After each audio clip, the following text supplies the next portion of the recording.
Ayla has been completely just like she's Ayla? she's been What? ghosting for. Ayla, yeah, there she is. What the Here. fuck? He's right here. What the Oh fuck? my god! Ayla! Ayla! Hi guys. Speak of the devil, she may appear. Ayla!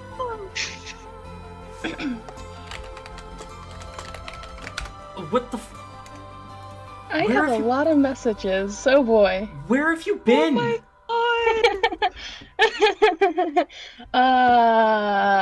god! I do think we have a session to get to. Sorry, I'm late. We should probably get to session though. Yeah. Okay. What? Fucking. I'm so confused. God! What the fuck? Okay. I Where? feel like I'm missing something. Ayla's been completely like unresponsive for like fucking a week now. No, not quite a week actually. The last time we heard from you was on Thursday last week. Yeah, the last time I sent a message was Thursday at 10:20 p.m. Mm-hmm. You okay? I'm fine. I don't Kind believe you. I feel like I just okay. We're gonna talk Let's after session. Let's skip past it. You know, we got a session due at. Boy, if we got plans. Yeah, we can talk after session, but oh my fucking okay. For what it's worth, I am sorry. Don't forget to change your reactive to the correct one. Right. But anyway, last we left off, we fuck. Give me a sec.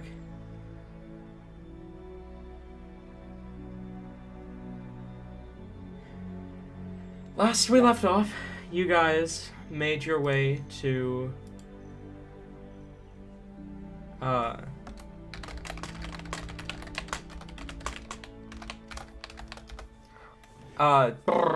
you guys showed up to the Gotska Grove, and you spoke with a few of the druids. You met one of Hellebor's mom's old students, a man named Mornbloom, the Spore Master, as he was referred to as well as the first druid Calathea. You also met a couple of half-dragon children and their father, D, or Dahlia. And he shared a story with you about an affair he had with a dragon disguised as a knight. Though I don't believe he shared details about where. I thought you did. He might have. I don't remember. It's been a fucking week. I think he shared like minor details, like what direction, basically. Mm-hmm. Anyway, and his children also asked you to go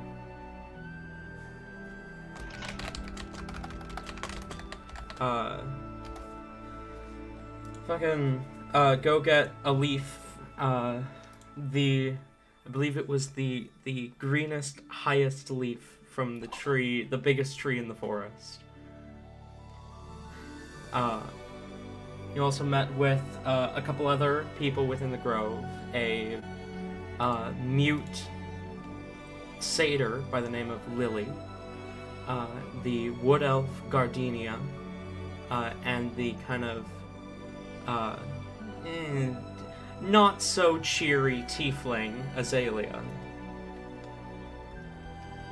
And I believe we left off as you were walking away from Dahlia. So, what do you do?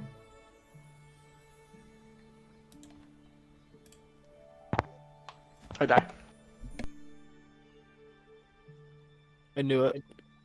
All right, bet. Caught me. I'm actually allergic to trees. I'm having the worst allergy attack right now.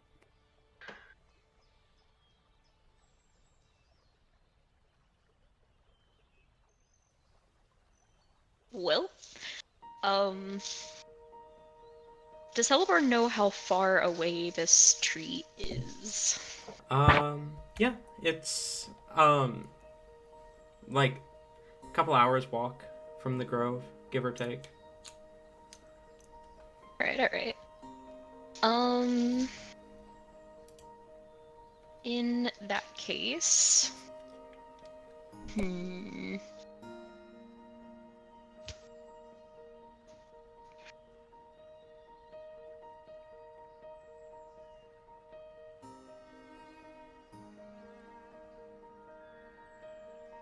What time of day is it?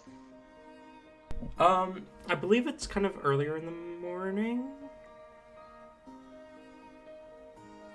Okay, Like okay. 10 a.m., 11 a.m., I think.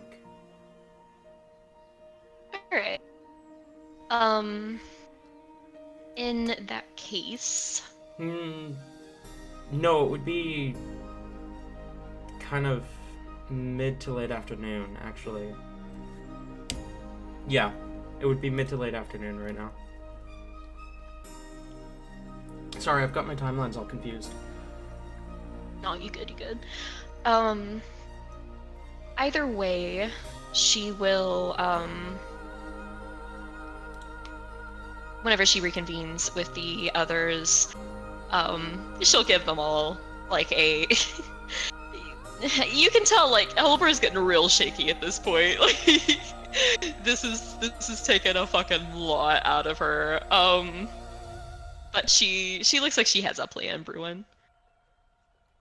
Alright, guys, I have an idea. What's your idea? So, I was thinking about it, and, like, I'm really, really awful and bad, like, you know, with people and stuff. Yeah. And, you know, I have a tendency to be like, hey, you guys aren't shadow druids. No way, no how. So, like, since I'm so bad at, like, judging people and, like, figuring that stuff out and, like, talking, and you guys aren't, then I thought, I trust your guys' opinion. So I was thinking, Rain, Verdict, maybe you guys could, like, you know, go to the others, the other ones, and you could be all like, hey, you know, and, like, sniff them out and see if they're shadowy or not. And then I will go ahead and be, you know, the other important task, which I'm not just doing because I want to see them turn into dragons. I'm not just doing it because of that. Though that is a reason. But, like, tactical abilities. She kind of snaps her fingers trying to think of big words she can spout out at the moment to make this more convincing. Combat prowess, efficiency, strength. Yeah, those things. Dragons are good at that. So if we have two of them and then they're like, whoa, I'm only like this because Helber got me to leave, then they'll be like, you know, like, and this is the thing bad that the grove happens, they can, like, defend it and they owe me one, sort of. Yeah, it's amazing. Like, everybody wins and they're more likely to let me touch the tail. And Todd, you wanted to know more about Mother, right? I figured we could talk on the way if you wanted to come with me. Probably not a good idea to go alone. I know where the tree is, though.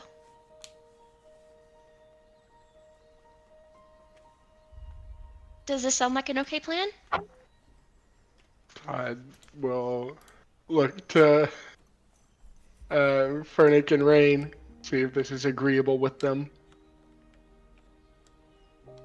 Rain thinks on it for a moment, kind of looking to both Todd and Fernic, just trying to see what their thoughts on the plan are.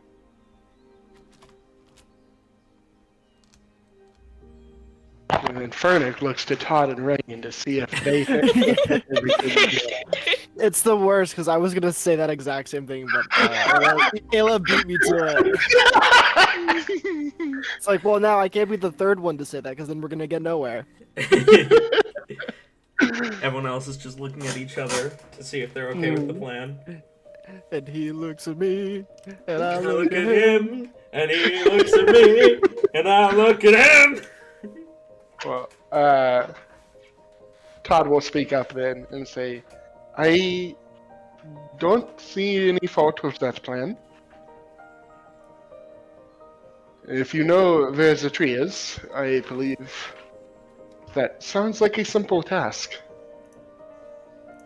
We're buddies. I'm sure they'll let me have a leaf.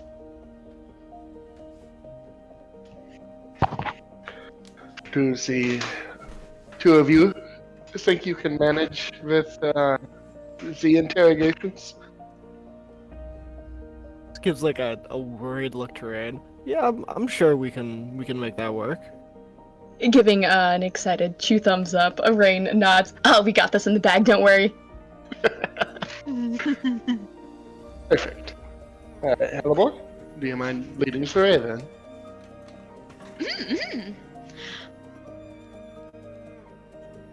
Hellebore literally skips out of this situation. She has thrown her problems onto other people. She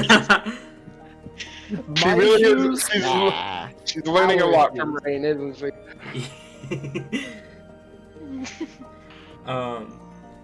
You begin to make your way to the kind of gate to the grove, the only way in or out.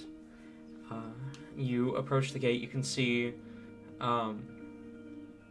Hyacinth is there, and you see at this point there is a woman that you don't recognize. She has kind of pale green hair that falls to about her hips, a beautiful kind of black and red dress, a large pointed red hat, pale purple eyes, as she you can see Hyacinth is walking away from the gate as she kind of stands with her staff overlooking. It seems as though she's just replaced him as like watch duty or whatever, when Hyacinth's eyes land on you, Hellebore. Oh, Hellebore! And your friend was... Todd. Todd, of course. Are you two headed out? Yeah, we were just going to, I was gonna show Todd around and stuff, because, yeah. Well, I mean, I just got off duty. Why don't I come with you? Oh, is this the other gate guardian? That's Basil. She's... it's her turn to watch over the gate.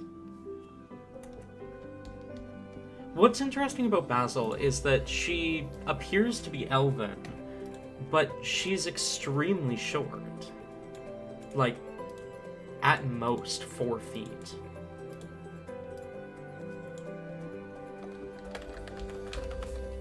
Okay. Hellebore will kind of smile and wave. Hi there, I'm Hellebore. It is nice to meet you. She turns and looks down to you. Her eyes seem to have this sort of distant, faraway look in them as she says, Hellebore. Yes. Hello. Welcome to the Gotska Grove. Though you have already been welcomed.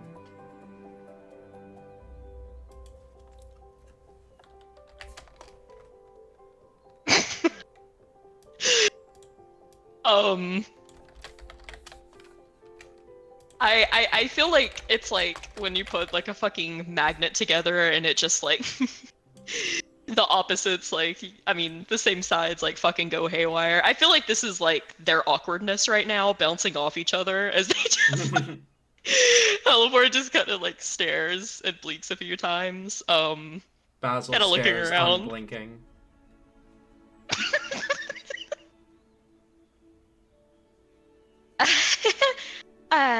Yeah, I was welcome once, but you know, can't be too welcomed. Yeah, yep. Nice to meet you, though. Hyacinth kind of leans towards you and says, "Don't worry about her. She's always like this." As she smiles, the smile not quite reaching her eyes, as she says, "Enjoy your venture into the Gotskafon forest. I hope you are safe from the shadows." That's not suspicious.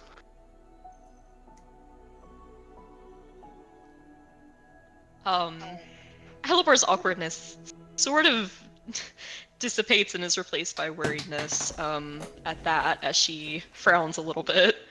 What do you mean? They're telling us to be safe from the shadows. That's not suspicious. Yeah.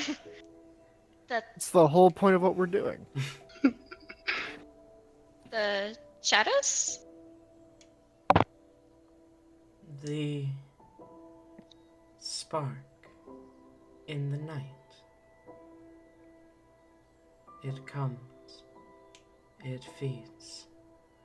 It feasts. Be safe, Helibor.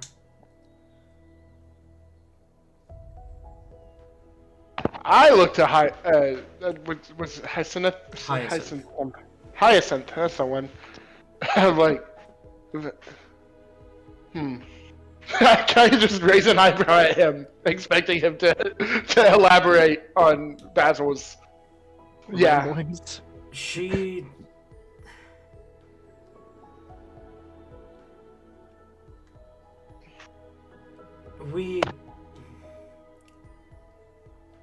Druids have come from all over trying to understand her. She's always been like this. Always talking about something that doesn't make any sense. It's best not to worry about it. Well, in any case, I do believe it pertinent is that we keep an eye out for this spark that might feast upon us. I'll keep my eyes peeled for any sparks in the shadows.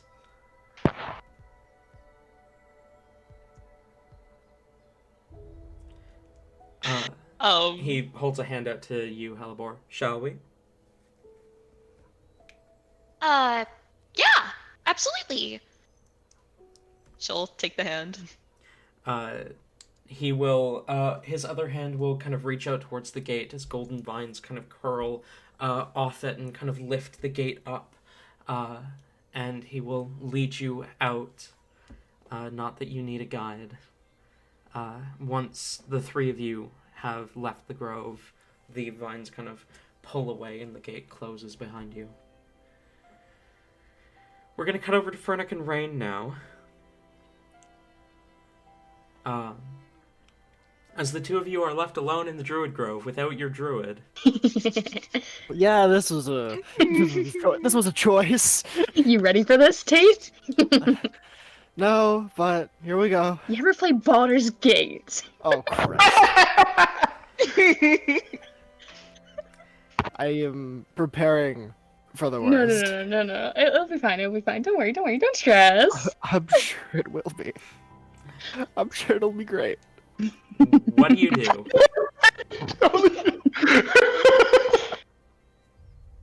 Well, I think the better question is, what does Fernic do? As much as I hate to say it, he would leave this to Rain because he assumes Rain would have more, like, experience with this type of stuff. So he would unfortunately follow Rain's lead. Ooh, okay, leaving this all up to the kiddo. Got this. Okay, so Rain, He's just a humble smith.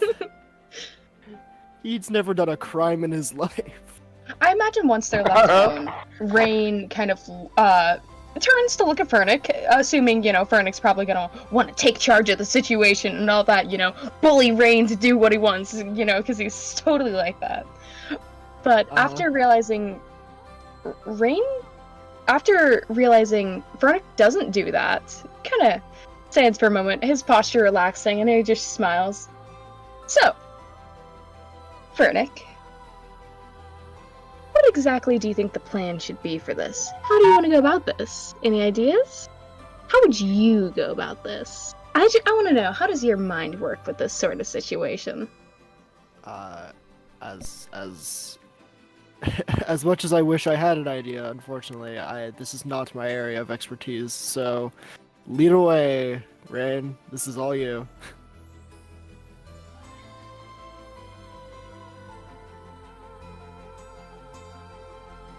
Sorry, Ayla I'm fucking responding to so died. many fucking messages. I'm sorry. There's so many fucking messages I'm responding to. Okay, my bad. Rain will nod, and with that, he's going to go off to find. Okay, so just so I have like a bullet board. What is the information we are exactly trying to gather here? It has been implied that a shadow druid is like one of the druids within this grove is a shadow druid. You are trying to root out the rot, so to speak. If it's the dad, I'm gonna be upset. We will be having words later. I'm saying that right now. I make no promises one way or another. Talon rearranging some notes. Shadow Druid is bad. We have to find the imposter. Got it. With that, Rain is going to.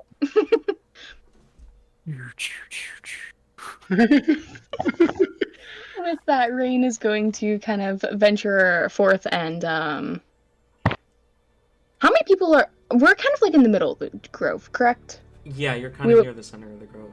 All right. Who else around? Like, is there anyone actively around? Did anyone? Well, Dahlia is not far, but you just spoke with him. First Druid Calathea is also nearby. You have also spoken with them. Mornbloom's Cave is not far from here. You've spoken with him. You can see two of the three people that you haven't spoken with yet. They are kind of off doing their own things. One of them, you can see he seems to be sorting through various kind of stone tablets. He appears to be elven with a pair of antlers, while the other one is currently sat in the center of a circle of small birds. And he appears to have skin made of bark. All right, that's the one Rain wants to approach. You know, the bird communer. Okay. Rain will walk towards this figure and then turn to make sure Fernick is in fact following. Don't want to split up from the party any more than we already are. Fernick is just fucking gone. Not his falling. Imagine Rain having to tell the other dad, I lost your husband! You approach the bark-skinned man. As you get closer, you can hear, as he's speaking with the birds, there's all sorts of different small birds around him.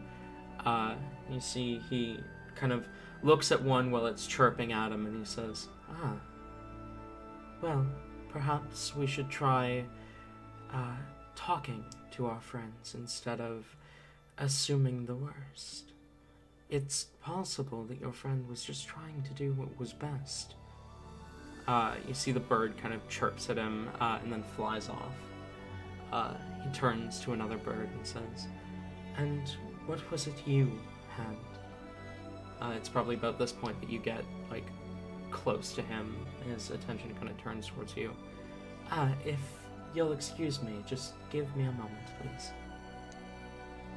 Rain will nod and like sit down on the ground like he's one of the birds, you know, ready to commune with this druid. he turns back towards the bird as it chirps at him, and he nods again, and then he says, I can understand. Emotions are powerful, fickle things. But we need to look to the light. Even the darkest night is lit by the moon. Just, you need to know where to look to find that moon. The bird kind of chirps at him, and then he smiles. The bird kind of sits itself back down, and he turns towards you. And you. I sense much hurt in your soul. Rain will point to himself and look around, see if there's any other. He nods as Rain points at himself. Okay. So also, quick question. We're gonna skip past that soul hurting thing because souls. What are those? Do we only get one question when we do this thing? Is it like I have to wait my turn after I ask this question? Like, how does this work? I speak with each person individually. Then the rest sit and listen. We help each other with our problems. Okay. Does anyone... I am Jacaranda, but you may call me Jack. Oh, Jack. Pleased to meet you. I am, Rain. You can call me Rain. And Rain, with that... named for the softest dew. Wonderful. Rain kind of shrugs. I don't know. The, rain we get, where I'm from at least, it's can sometimes be a bit, harsh, Big fat puddles splash down, it can be a very, very violent storm if you're, don't underestimate the name, okay? Even the harshest rains feed. Our world, our cycle would not exist without rain. Huh. You are essential, just as the water falling from the sky is essential. Rain kind of shrinks back down for a moment, scratching his head before looking over to Furtick. Is Furtick at least just sitting down and joining the circle? He's sitting down. He sat beside Rain.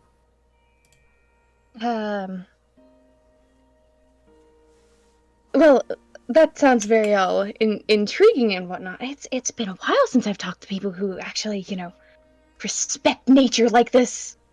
Oh gosh, it's relieving. You Okay. barely respected your... I mean, what? Does Furtick actually see that? No. Okay. Rain was about to go off. No. Rain was gonna go off. Rain angry. Angry. Rain will kind of gesture to Furtick. We actually, we're here to, we just kind of wanted to sit and listen, hear your conversations for a bit. We'll think of our questions in a bit. I don't think we're ready for that yet. You're hurting. Everyone hurts, though, to be honest. Like, it's... The world is full of both mix of things that hurt you and things that will help you along. Do you get help? I mean... You said that you talk with people and help them and all that, or talk with, everyone in this group talks with each other, all that fun stuff. Does anyone ever help you, though? Perhaps you could use someone to talk to. Everyone helps everyone. But your heart is shattered. Oh, I don't want to go there right now, though. I mean, I'm still processing that. But while the processing is happening, is the easiest time to heal.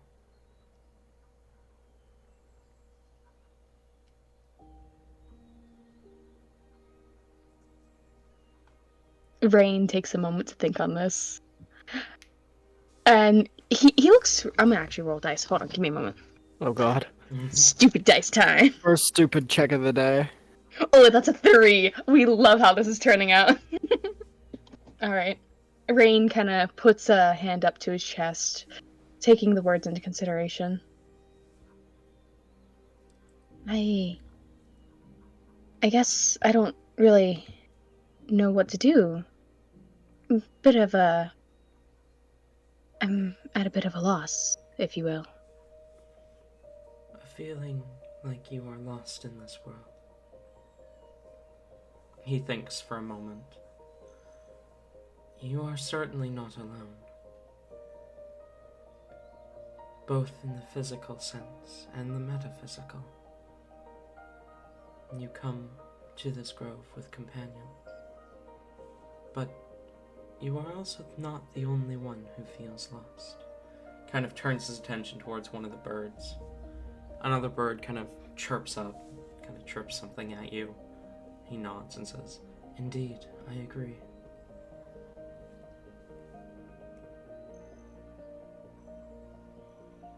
What say you, Rain? Rain blinks for a moment down at the bird. He, like, looking back and forth between Jack and the bird, he kind of gives a confused expression for a moment. What did their friend say? Oh, right. Sometimes I forget that not all can commune with nature. Our little friend here said that whatever it is that hurts your heart, shatters it, may also be the key in mending it.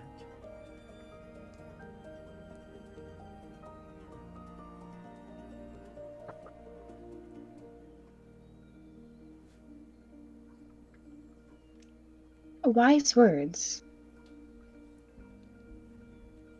But, I mean... I guess... It's less of a feeling of I don't know necessarily what to do, more so I feel like I don't know if I'm in the right place, with the right group. I sometimes feel as if I'm an imposter. You worry. You worry that you hate travel with the wrong people. Like there might be a world out there where things were different. I mean, sometimes with the group, Rain will kind of shoot a side-eyed glance at Fernick.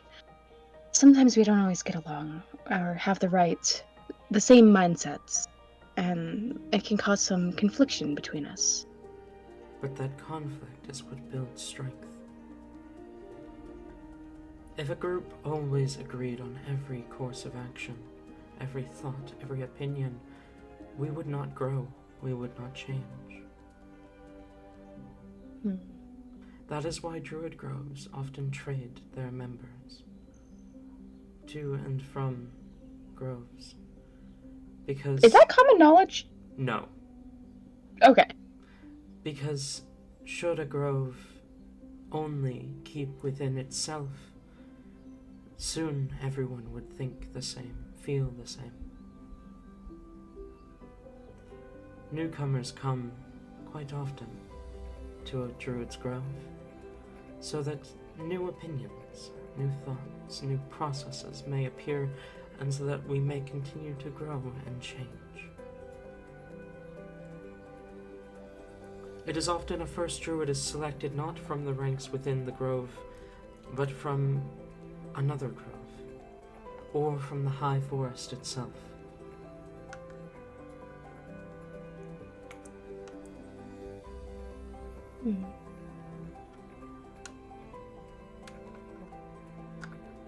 With...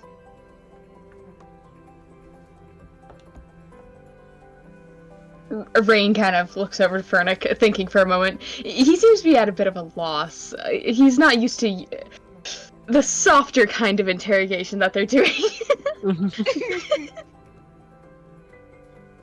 Okay, DM, can I roll an insight check? This guy's...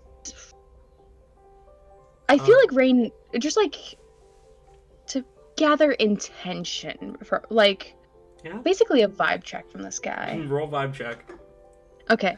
So when I rolled my last dice, I accidentally threw it, so I need to get a new dice. Hold on. Oh my god, that's a 4.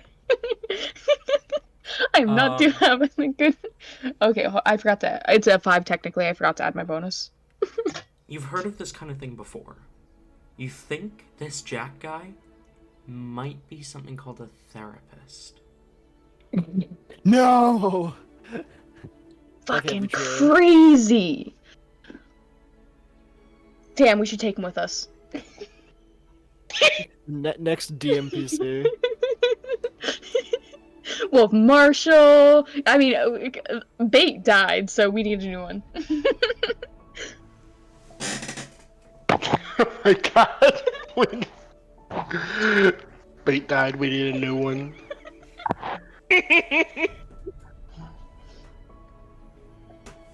Rain. You just bring the therapist to Todd and Frederick, and they're like, why should we let you have this? You didn't take care of the last one.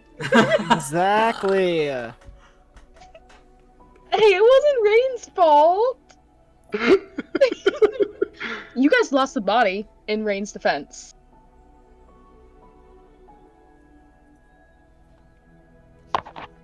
Hey, you were there too. You lost it just as much as us. Oh, okay. Rain also, forgot to do the entire thing we were supposed to do in the first place with the shield. Yeah. A little bit, yeah. Yeah, let's just agree that we all equally dropped the ball on that one. Yeah. Sure thing, little buddy. Sure thing.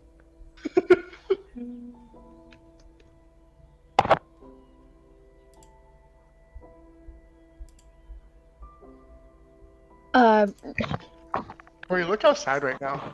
It's very colorful. Whoa! I see a brick wall! Whoa. I mean, the bricks are kind of colorful, I won't lie. Go on. Sorry. A therapist, okay. Rain will nod, and,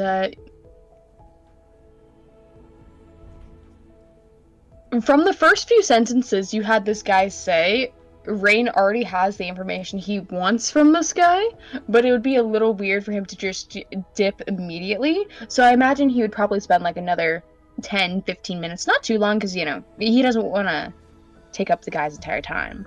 But he'd spend like another 10-15 minutes just, conversing with him, asking questions, trying to do as much of a give and take as he can with the information, while not being not necessarily entirely truthful with his information that he shares. Okay.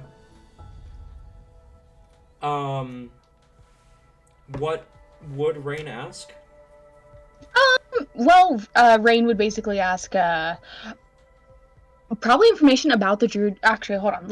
We should probably actually use this opportunity to ask some questions about the Druid Grove. Because he is everyone's therapist, this could prove to be good. Rain would ask, does anyone else in the Grove feel... How long has everyone been here? Are they at home here? Many come and go.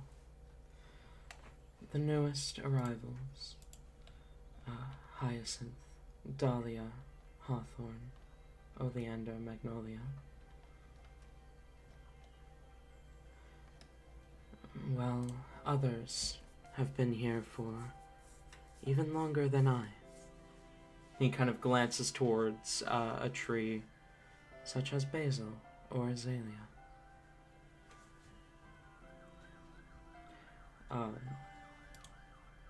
He turns back to you and says,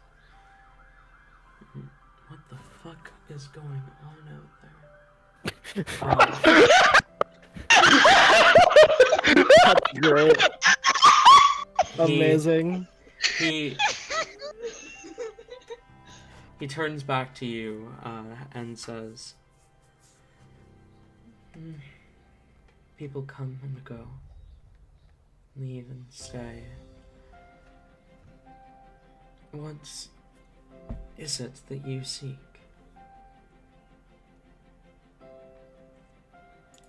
I guess I just want to understand.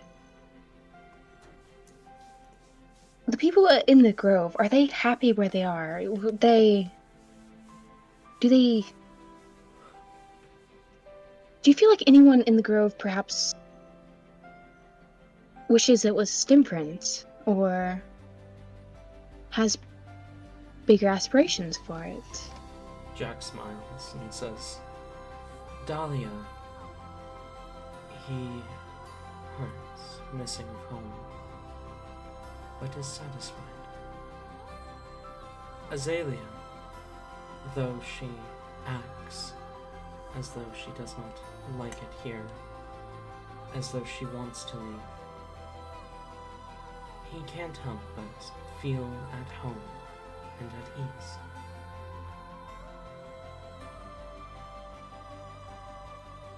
This grove is sanctity and unity for all, and that is something that everyone can agree.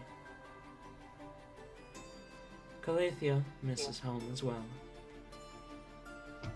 The desert's heat, as opposed to the northern snow, is a contrast that they are not used to. But I have seen others of their kind thrive, so I have no doubt that First Druid Calathea will thrive.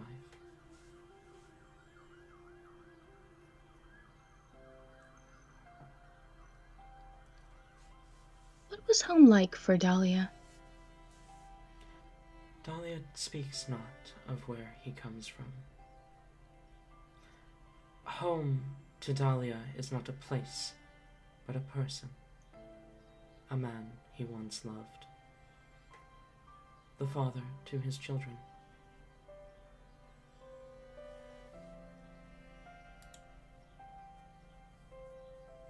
Rain nods in understanding. I see. I mean, that is a good way to think of your home. It,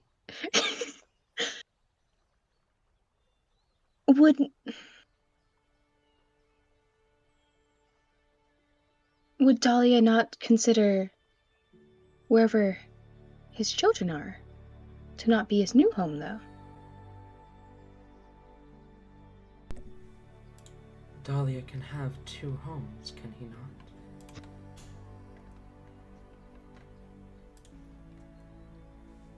I suppose so. Rain will look over Fernick. Can you have two homes? Yes. I know you can have, like... Although, it is more that his children see him as home. They would come with him wherever he went, to the ends of the stars and back. Would you say they would be willing to follow him along with any plans that he had?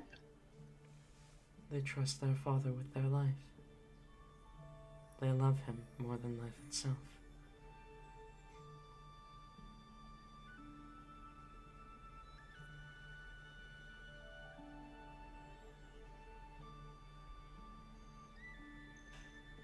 Out of character? I'm sorry, but I feel like Talon's making every single person suspicious as fuck. Just a tad. It's almost like that's the point. That's wild. Alright, let's just pull a Baldur's Gate. We kill the entire group. Fucking Christ.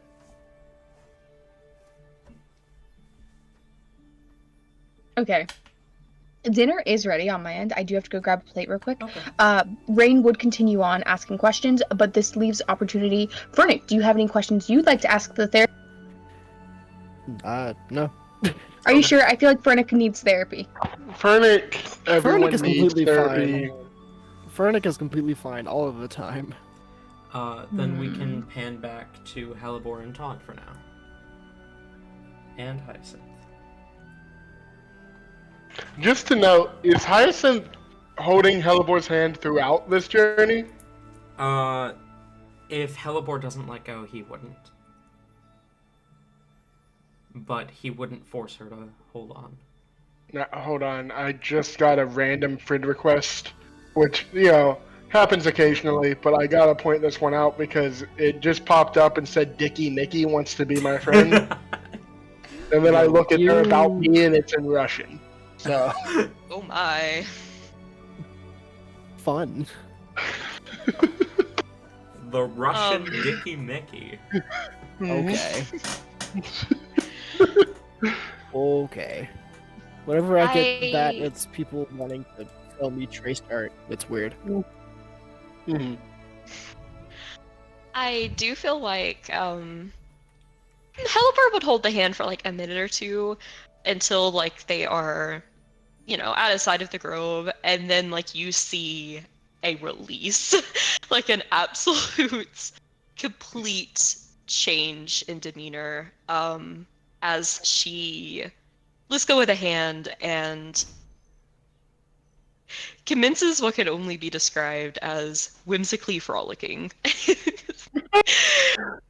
Like she is twirling around like absolutely like she has just descended to heaven.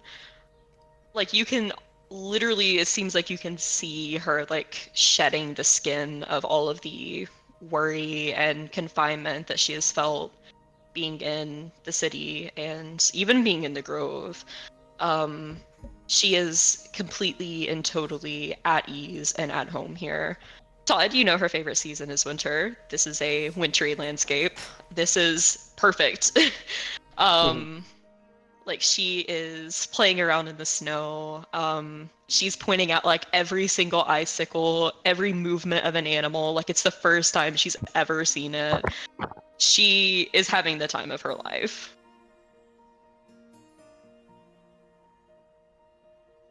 Adorable. Hyacinth is watching Helibor almost entranced in her joy.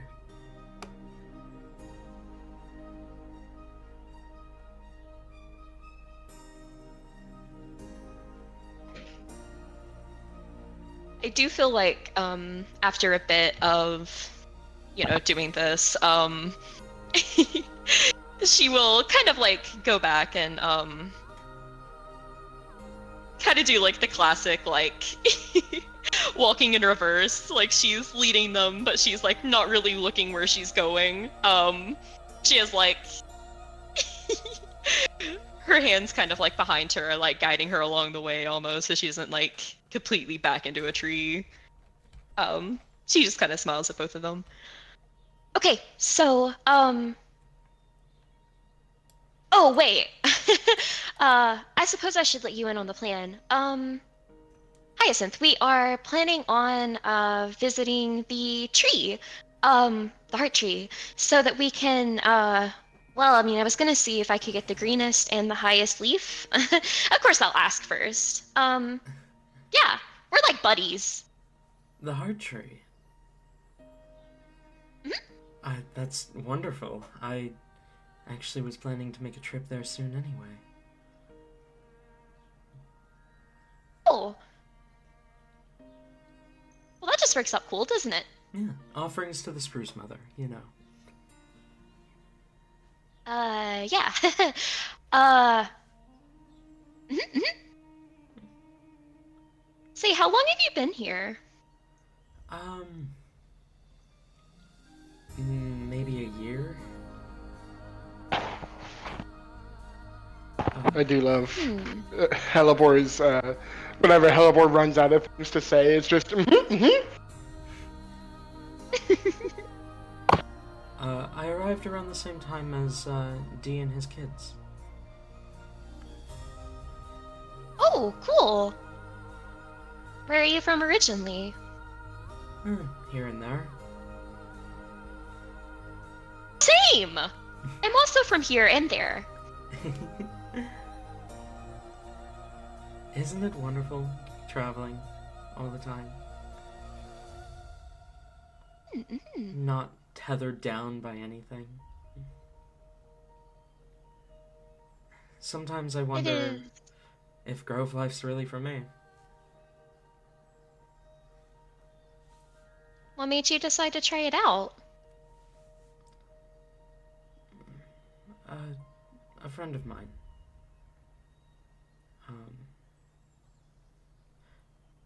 I always found myself back at this grove, visiting her.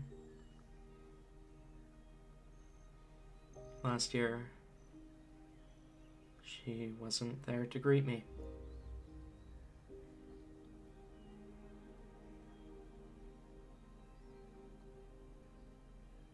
Halibor noticeably, kind of like slows, like in her shuffling, and gives...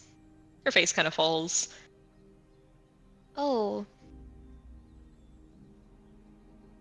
I'm sorry to hear that. I just... I wish I had gotten to say goodbye, is all. I've been here at this grove just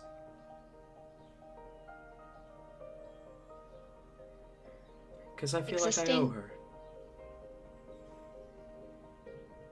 all the time that we didn't get to spend together. I spent so long traveling, I forgot what it meant to stand still.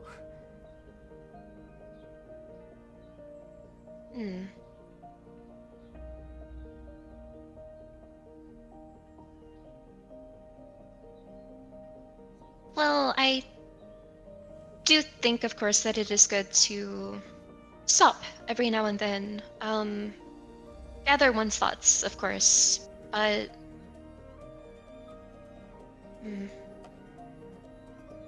It is not my place to say, but... They would probably not want you to feel constricted. If you do not want to stay in the grove, I do believe that you should feel as though you are allowed to go everywhere. Anywhere. I mean, you know, it's all connected anyways. It's all nature. Doesn't matter if they stayed here most of the time because, you know, the wind still carries their memory anywhere. He smiles. Yeah, I suppose you're right. Come on, let's go to the heart tree. We go. You move through the forest, snow lightly falling around you. Eventually, you find yourselves in a clearing in the forest. In the center of the clearing, the largest spruce tree rising high above that you have ever seen. Halibor, you recognize it immediately. The heart tree. As it stands, you'd gather maybe thousands of feet tall. Definitely hundreds, if not more.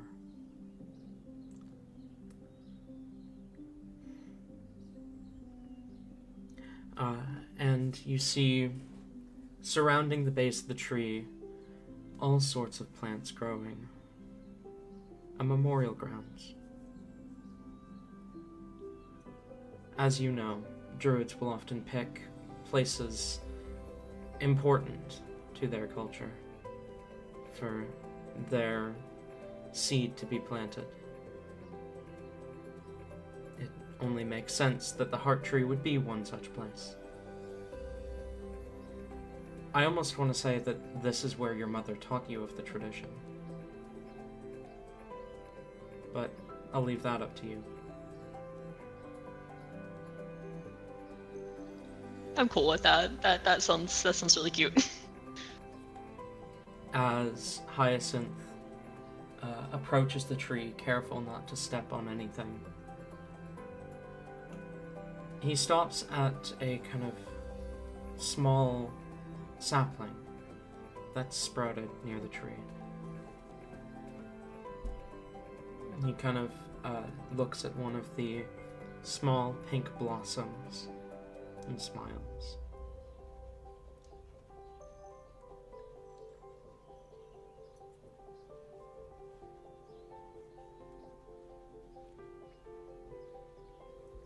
Can I tell what kind of flower it is? Go ahead and roll me a nature check at advantage.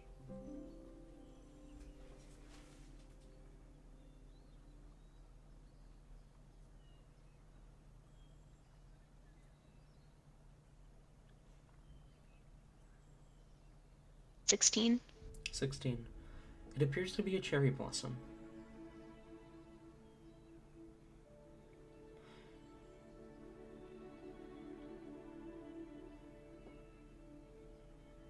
Elbor can kind of put two and two together here.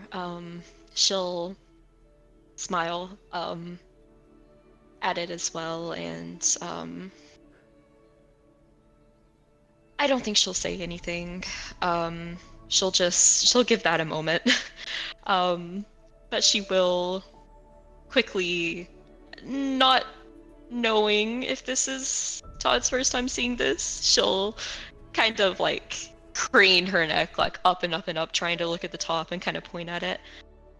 Todd, look! Have you ever been here before? Don't imagine I would have, Dan. I don't imagine so, no. Todd shakes his head. This is the first time I'm seeing it. Isn't it amazing? It's one of the coolest trees. It is indeed. I've not seen one this big before.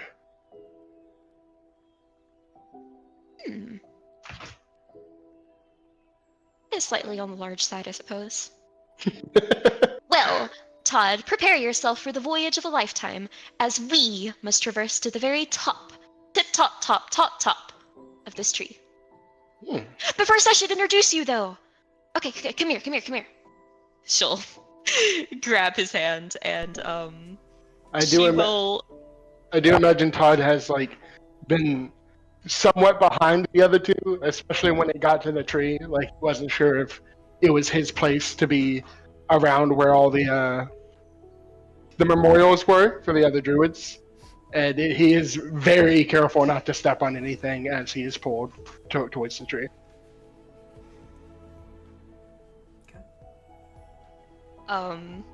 She'll... she leans forward and, just, like, places her forehead against the tree, and then, obviously not even making, like, a dent, like, nowhere near, wrapping her arms around it, but she will extend it, like, in, like, a hug, and just kind of look over to Todd, like, from the side of her vision, obviously trying to tell him to, like, kind of mimic the motion. Todd will mimic this motion.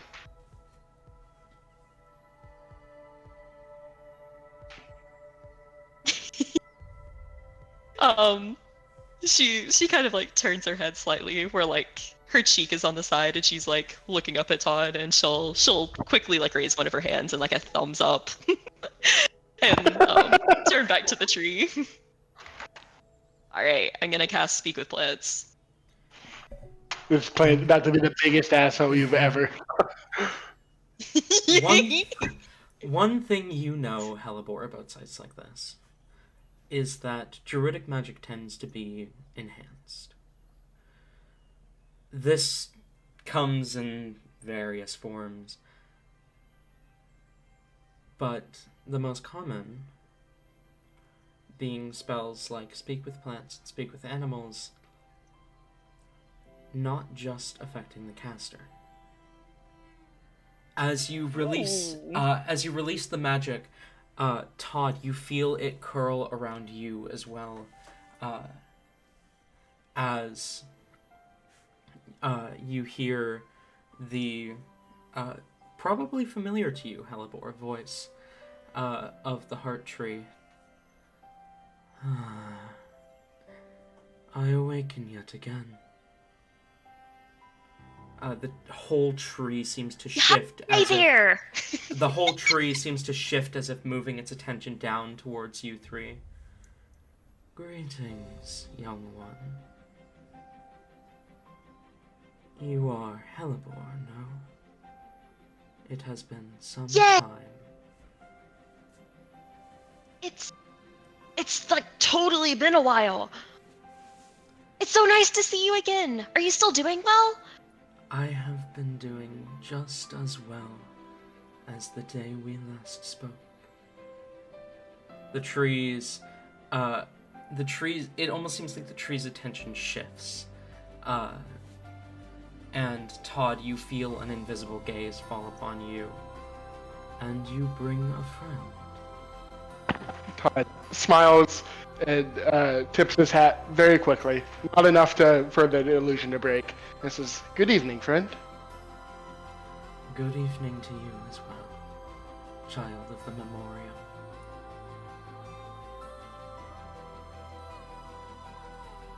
To what do I owe the pleasure, Hellebore?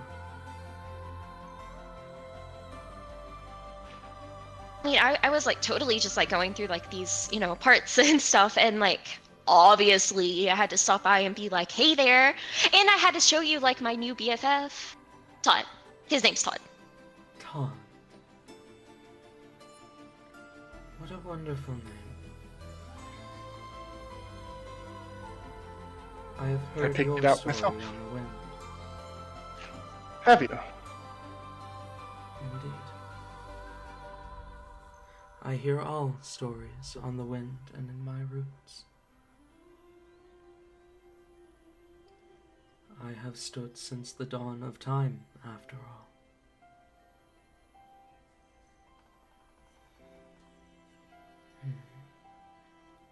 Your It old is- friend says hello.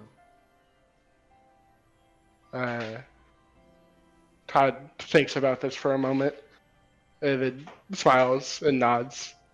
This is. Thank you for passing the message. It is wonderful to finally meet a being as old as you.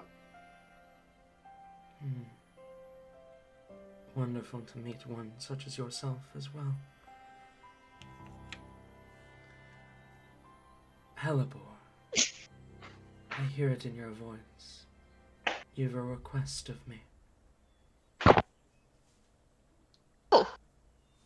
Oh gosh, I hope I didn't come off as needy.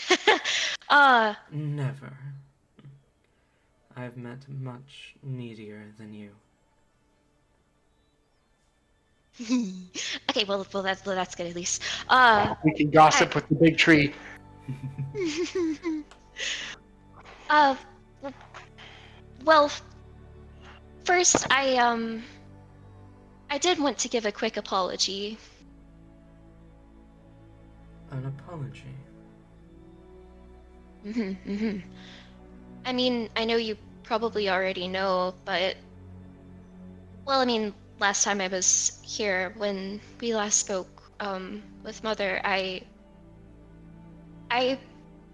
promised that we come and speak to you again, but I do not feel as though part of that can be upheld. Mother has passed, so it's just me. Sorry. You feel the tree's response as opposed to hearing it. A wave of understanding, a wave of sorrow, but not for its own loss, but for yours. And a wave of a comforting understanding before the tree speaks and says, "It is a shame that Amaryllis was taken from us, but it is in the nature of druids to allow nature to take its course.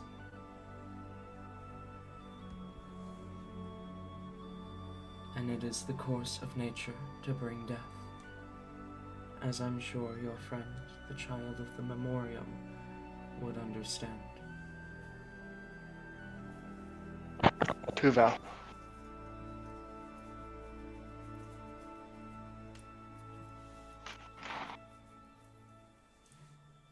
But this is not what brings us here, is it, Hellebore?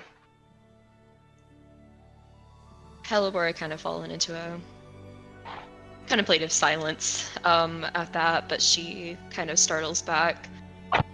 Yeah. Okay, so there are like these people, and they want to be dragons. And in order to be dragons, they need to have, if it would be okay with you, just one leaf. The topest top one, but it also needs to be the greenest as well. I think it being green was like part of the thing. But yeah, they're really nice. So like, I was like, hey, I can help, and totally ask and stuff. But is that okay? You speak of the children of the Gotska Grove, do you not? Them. I have heard much about them from Basil. Should you find it within your strength to ascend me, you may have whatever leaves you require.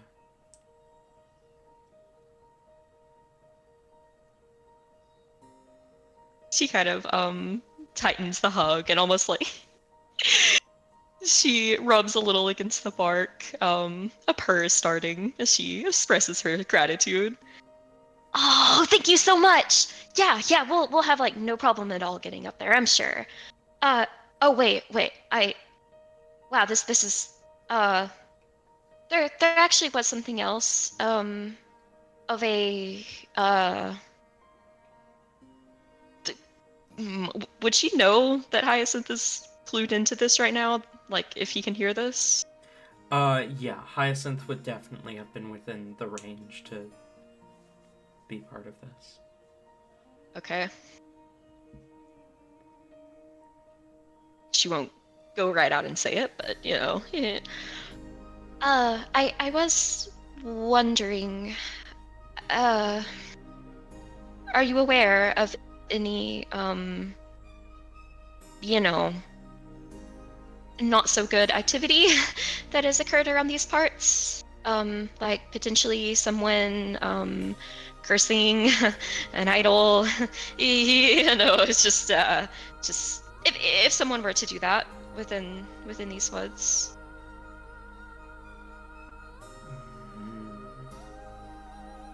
The rot is felt within my roots. But you need not fear, for in time all rot cleanses. I know not the source of this rot, but I know that it only spreads in the dark.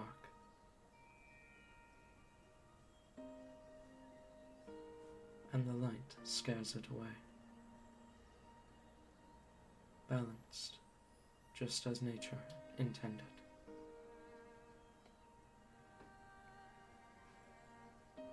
Of course.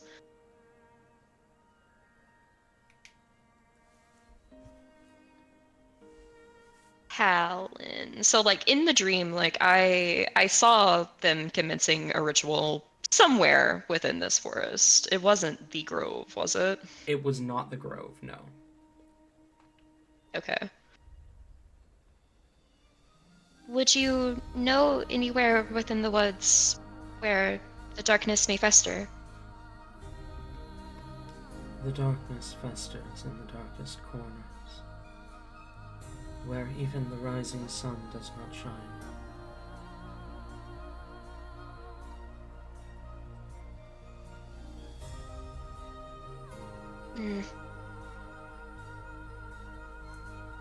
Would you be able to guide me in a general direction? The reason I've come through here is to attempt to put a stop to this, and yeah. If you could give me a general idea, I will do my utmost.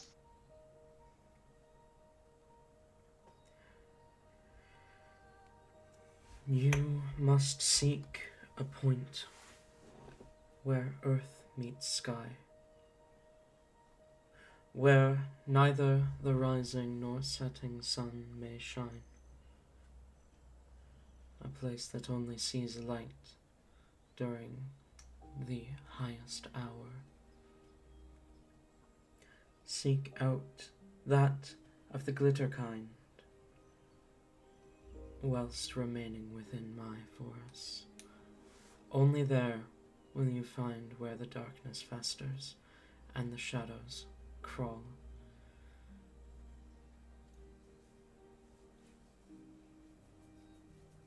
You can see her kind of mull this over before she nods. Thank you for your wisdom and kindness. It was so nice to talk to you again. It was wonderful to speak with you as well, Helibor. Thank you for returning to me again. Your visits are always a nice change of pace.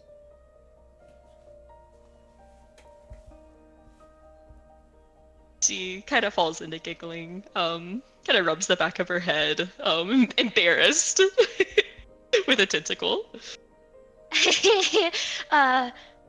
Okay, alrighty, we're gonna climb you now. Bye-bye! Bye-bye, Helibor. And you feel the magic fade.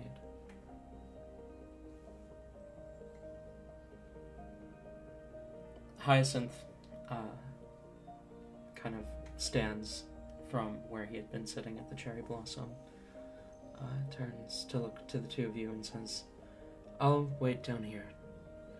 I still have offerings to the Spruce Mother to make. Okay.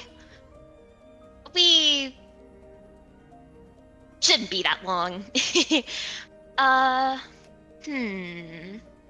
She looks up, thinks for probably 2 seconds, acting like she hadn't already come up with a plan, and then just leaps on Todd's back, piggyback style.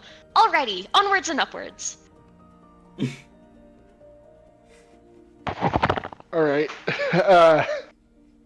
I glance to Hyacinth. Is he looking away now? Doing his thing? Hyacinth is, at this point, sitting in front of the heart tree, his head bowed, as he is laying out a few items before the tree. He's not looking at you. Alright. Then I will begin to climb. Then if he asks, I totally cast spider climb.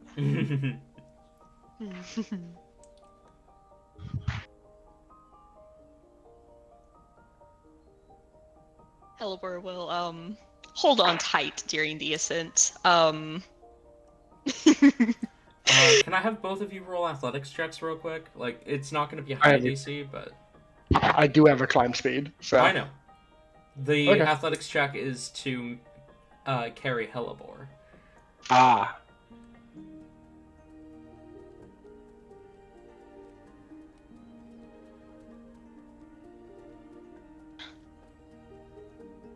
Retrieving dice. That was pretty good on my part. That's 21. I got an 18. Alright, yeah. It is pretty straightforward. And as you begin to ascend, we're going to pan back to Rain and Vernick. Guys. Oh, I did not mean to unmute at that point. Guys.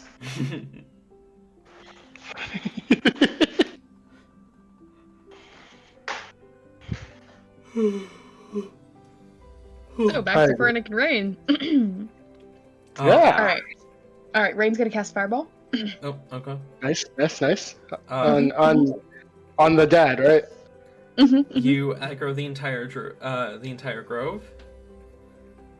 Yeah. Sounds like a plan. They start the ritual of thorns. The rite of thorns. Come on. Rite get of it right. thorns, yeah. First Druid Calathea. Get it right with thorns. First That's a Druid funny one. Calathea murders you. Damn, I was Nuh-uh. thinking, Vernick's just nuh-uh. Yeah. Fernix gonna do it. Fernix gonna murder Rain. What you mean, Anyway, is there anything else you wanted to talk to Jack about, or are we done with that scene? I think we're pretty much done with that scene. Rain basically just wanted to see, yeah. I feel like every single character is being, like, heavily fucking suspicious. It's almost like that's how these scenes play out. So Rain's like taking notes in his book, just like as to who's suspicious, who's not, and so far no one's on the not suspicious list. Rain is going to suggest that we go talk to the dad next. Honestly, You're just like every other cop. You're gonna go back and talk to the dad as opposed to talking to the one person that no one has talked to yet in the Grove. Wait, who have we not talked to? You have not spoken to Hawthorne, the elf with, like, antlers. Or Hawthorne? They can wait a minute. This is gonna be So for that. Hawthorne's gonna be made the bad guy. So you're going back to Dahlia, then?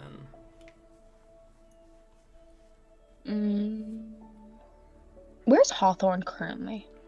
He's the one sorting through various stone tablets at the moment. Okay, Rain, I suppose, since we don't have enough information about Hawthorne, Rain will go over and we can continue the investigation there. Okay. Enough information, bitch. We don't know fucking anything about him. We don't know anything about any of these people, to be honest. We've got, like, the bare minimum. You approach the black-haired elven man with kind of larger antlers. He's wearing no shirt, but he does have kind of green pants on. You see he's looking over a couple of stone tablets at the moment, as he's sorting through them, putting them away on kind of some shelves in kind of a cave-like inlet. He turns... Rain's gonna stare at this guy's pants. Oh yeah, no. What shade of green are they? They're kind of like a dark forest green. Okay. I'm pointing at the pants. Rain will just have his opening line be, "Is that a natural dye or magical?" Hey, you. He turns and looks at you and says, "Oh, natural. Everything we do here is natural." I'm Hawthorne. I don't believe we've met. I don't think we have. Rain. Pleasure's all mine. And Rain will extend a hand out in greeting. Hawthorne will take your hand and shake it. He's got kind of a nice grip to his handshake. Rain, a pleasure. Rain will do the typical thing he always does, and instead of he'll give like a light shake and then go to kiss the back of the hand. And Rain will not mention any of that and just nod back to the pants.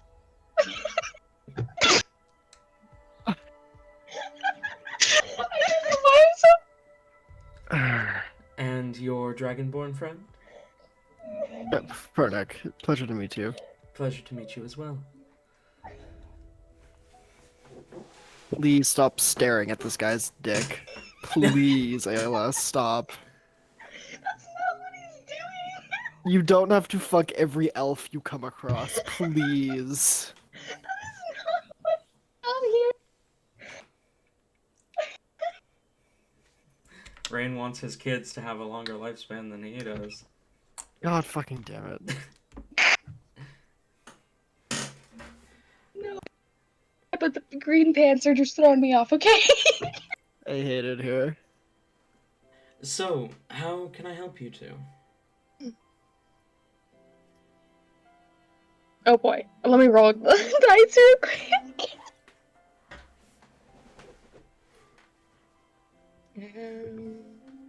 Okay. Rain will look towards the tablets. We've kind of been familiar. Oh, words, fuck. We've been going around the grove, I cannot say that fucking word. Familiarizing? Yeah, familiarizing. I can't fucking say it. Okay, changing the word. Fernick's gone. What were you saying, Rain? Rain will look towards the tablets and just kind of gesture around to the entire grove. We've been running around figuring out what everyone's position is, what their specialties are, all that good information. And I noticed you. Well, how would you describe your job in the grove? Your position? I, at least recently, have been the kind of cataloger, I guess. All of the tablets and teachings, I sort them.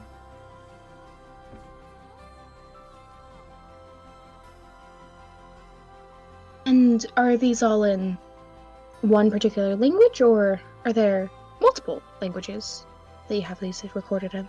Most are written in Common or Sylvan, though some are written in Druidic.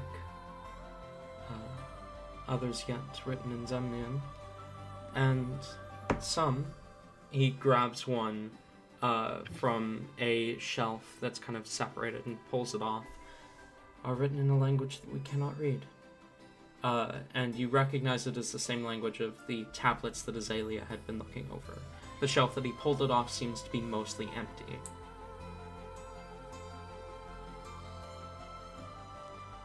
Azalea's trying to decipher them right now. He puts it back. But Have you had any progress in deciphering these tablets? unfortunately, no. They appear to be an ancient form of Druidic. That's as much as we can decipher, though.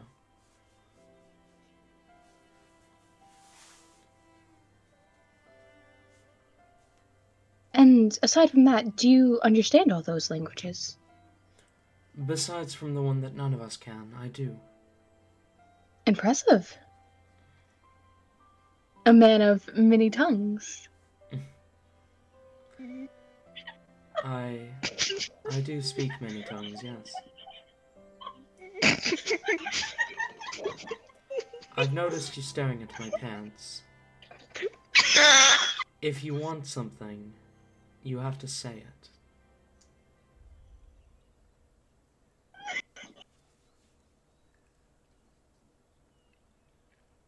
Okay, since he brought up the pants, I'm going to ask the big question here. The big question. I'm sorry. You said that was a natural dye, right? Indeed.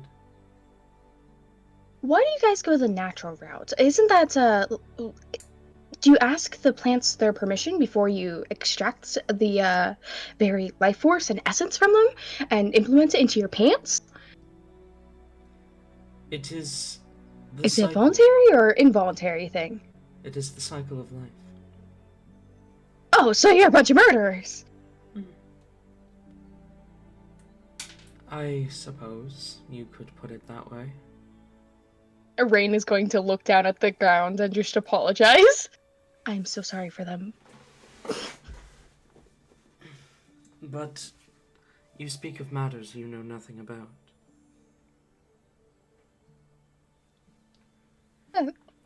Definitely not as much as I should. I don't know how to dye my pants naturally. I do it the more magical way.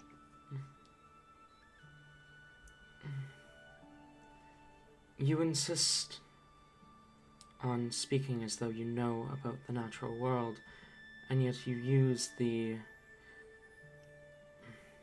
arcane to do what you wish. You bend the arcane to your will instead of submitting. I don't submit to many things, to be honest. Magic is not to be used for trifle issues such as dyeing clothing. Not even if one finds enjoyment in the small things it can provide, rather than the larger, more expensive energies it can give ones. You talk about magic like some sort of toy. Definitely not a toy. Magic is not a toy. I just kind of would rather be able to do smaller things with magic. I mean, yeah, sure, the grand big things are fun and all, but I feel like if something's going to be good, you should have to at least work for it a little bit. You still do not understand. Magic is not meant to be utilized. It's not meant to be used to your will. Magic is as much living and breathing as you and I. To wield magic in the way that those arcane practitioners such as yourself do would be akin to slavery.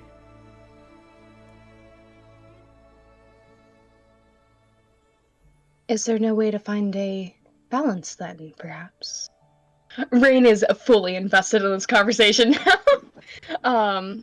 The balance you speak of can be found through submitting to the arcane. Submitting to the primal magics. Allowing them to flow through you. Not using them for the little things. And how does one allow the primal magics to just flow like that? Years of discipline, training, and wisdom. So if someone didn't have years, they're kind of shit out of luck then. Not necessarily. You can learn the basics at a young age.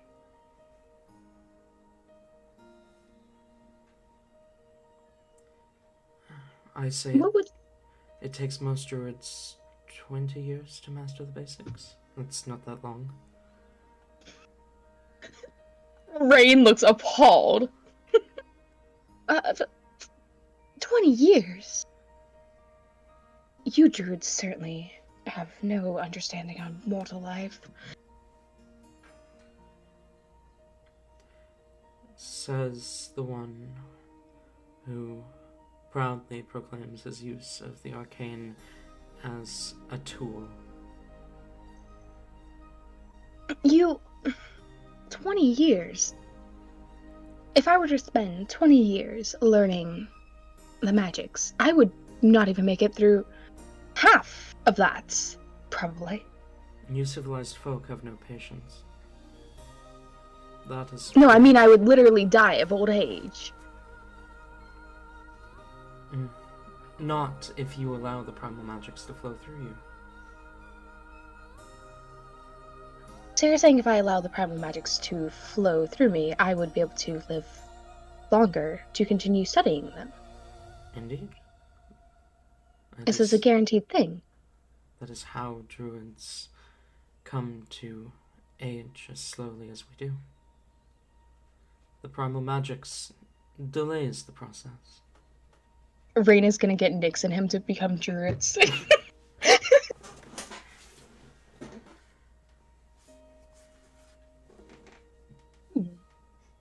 You definitely opened my eyes to another side I did not quite realize. Thank you. Thank you.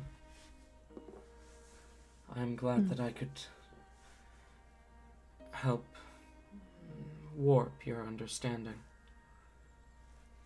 I will ensure to be less Frivolous? frivolous, yes, with my use of magic, especially in the smaller things. Thank you.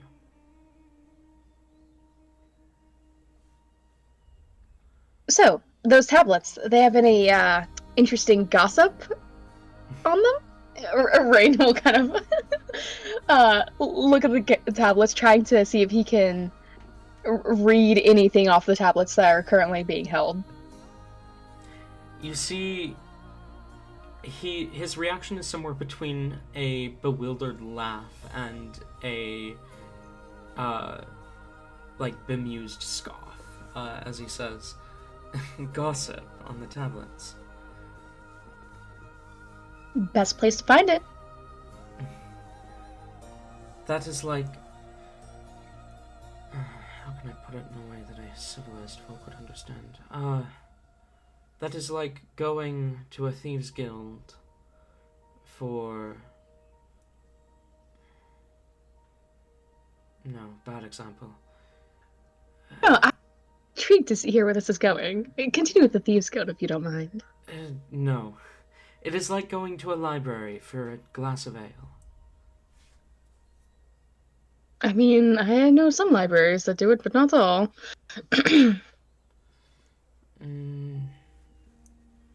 None that are respectable libraries. Oh, so that's a respectable You've got respectable tablets here. Got it. Indeed. These tablets are knowledge and teachings from years long past. Interesting. Is it all like the good stuff, or does it also have forbidden knowledge that no one should learn? Because the last person that I hung around with, they definitely had a lot of forbidden knowledge they wouldn't let me learn. If this grove had forbidden knowledge, it would not be on display where any novice could grab it. If there is any forbidden knowledge here, I do not know where it is kept. That manor falls to First Druid Calathea and Spore Master Mournbloom. They are the only two with a high enough authority to have forbidden knowledge. Traveled between groves often, or has this always been your grove? I travel quite frequently. I arrived to this grove about 1.5 years ago. Oh, that's not too long, actually. I have visited most groves that are on this side of the world.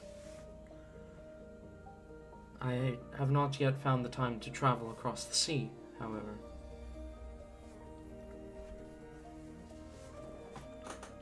How far out have you gone? I have gone as far north and as far south as any druid has traveled, but only on this continent.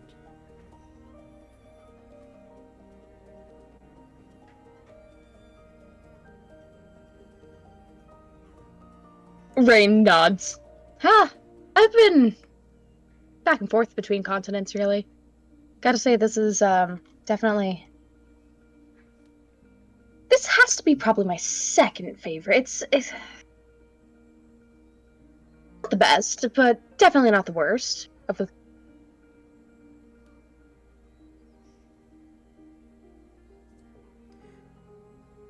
One day, I hope to travel to the land of Calathea. Oh, as you civilized folk call it, the Callous Kingdom? I figured that's what you were referring to. I think that's... You didn't like it there. It was Very once, pretty. It was once the home of our origin.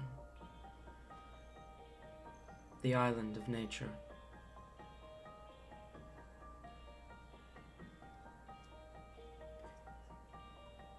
The strongest druids find themselves living in Calathea.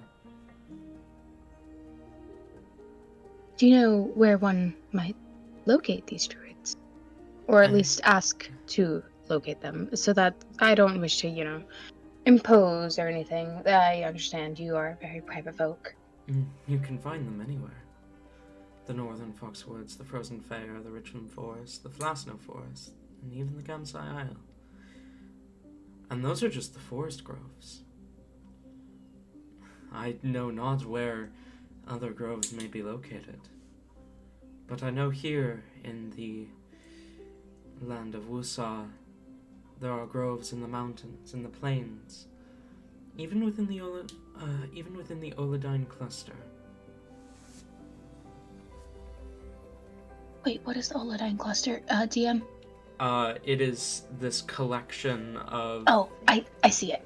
Ice islands at the very northern end of the Wusenian Empire. Wait, is that the place that Rain had a dream about? It was near there. Oh, okay. Noted. Yeah, it's actually not far from where you guys are. Maybe a day's travel from the Gutskafon forest. Ooh, interesting. Okay, okay. All right. So I totally forgot that Harbor would be absolutely great to have.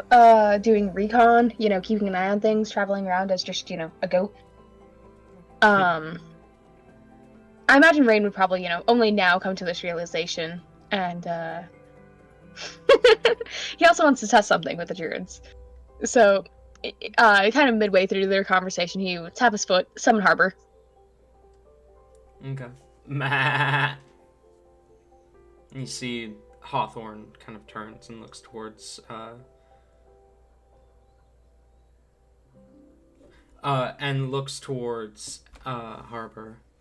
Huh. A familiar. Is it Fae, celestial, or fiend in origin?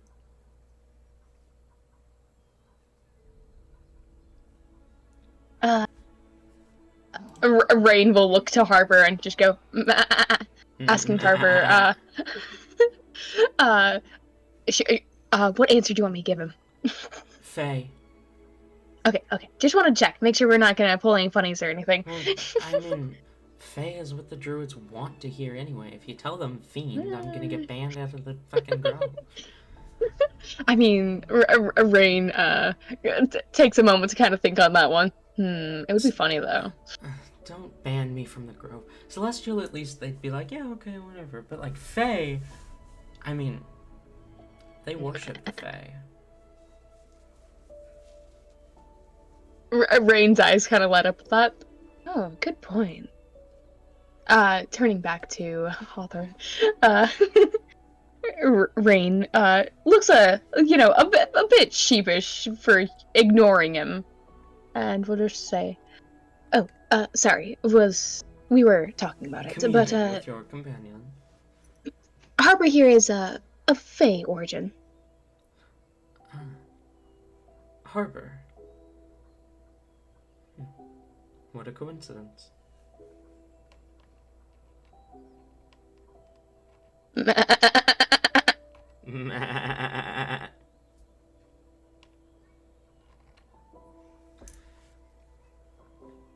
Well, hello, Harbor. Welcome to our grove.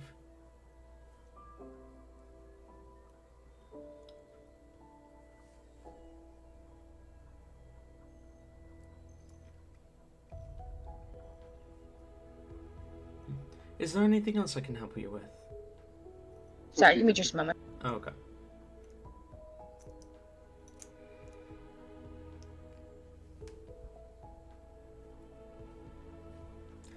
Is Fernick doing anything in all this? Not that I can think of now. Okay.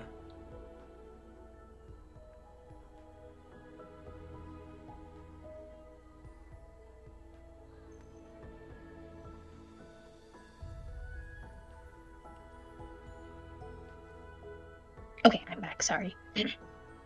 Welcome back. What did Hawthorne say? Is there anything else I can help with? Actually, Harbor here loves reading, and Rain is gonna kind of kick at Harbor very lightly. Just it's more of a playful, like poking at Harbor, and just say, "I'm sure Harbor would love to spend time with you. Get to know each other a little bit. What do you say, Harbor?" Which you hear as, I'm going to fucking kill you. So look at that. Harbor loves that idea. Go on, Harbor. Why don't you study these druidic tablets? Harbor, And tell me all the gossip when you're done. Harbor That's wild. glares. Harbor glares at you before turning and hopping up on the table next to Hawthorne as he says, I'd love to help your friend learn. That is bonkers. Wait, what did Harbor say? Sorry, what did Hawthorne say at the end? I'd love to help your friend learn. Alright, Rain will back away, 2 thumbs up, just saying, "You've got this, Harbor." Meh.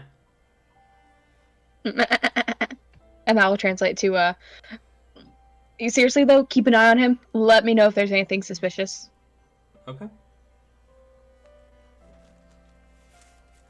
As you walk away, we're going to pan back to Hellebore and Todd.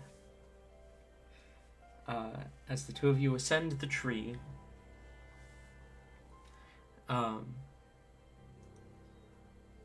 you climb further and further, the air growing thinner, colder. Eventually, you vanish into a kind of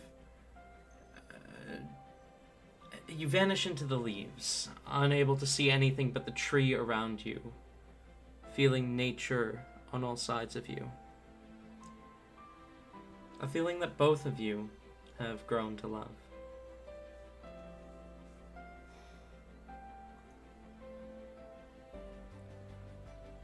You pass various animals that have made their home in the heart tree, climbing further and further towards the top. And then you break the canopy. Well, break through the canopy. And find yourself stood at the top of the world. You stand eye level with the nearby Glittertoned mountain range. You see off in the distance Adoria City glowing as the sun is beginning to set in the distance.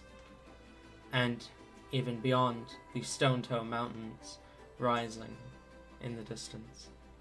The small town of Bethar on the edge of the Cliffberg Abyss, and the entire Gotskafon forest spanning out around you. The top of the heart tree, still thicker than some of the largest trees you've ever seen at the base.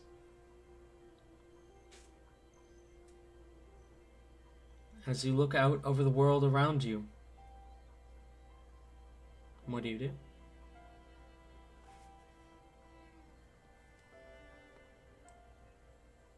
I feel like as we reach the top of this, there's a few minutes of probably just silence as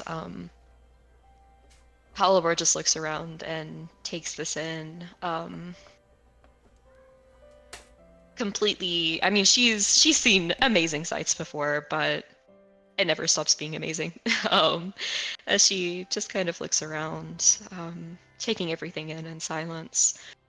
She will kind of snap somewhat back to reality though, and realize this may be a good plan or a good opportunity to do something with this. She is going to look in the direction sort of that the tree gave, like along the edge of like the forest and the Glitterton Mountains, where, you know, they said that the shadows would be or whatever. She's going to see if there's any type of like geographical feature or just something that stands out that she might have recalled seeing in the dream, or Go ahead you and know. roll a perception check for me.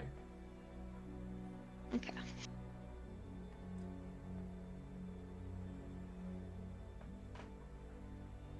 That's a 22. 22. You don't see any geographical feature that stands out, not exactly. But what you do notice is there's a point where the mountains meet the forest that seems where there seems to be forest kind of nestled between two mountains, with mountain to both the east and the west. Mountain that would block the light from the sunrise or the sunset.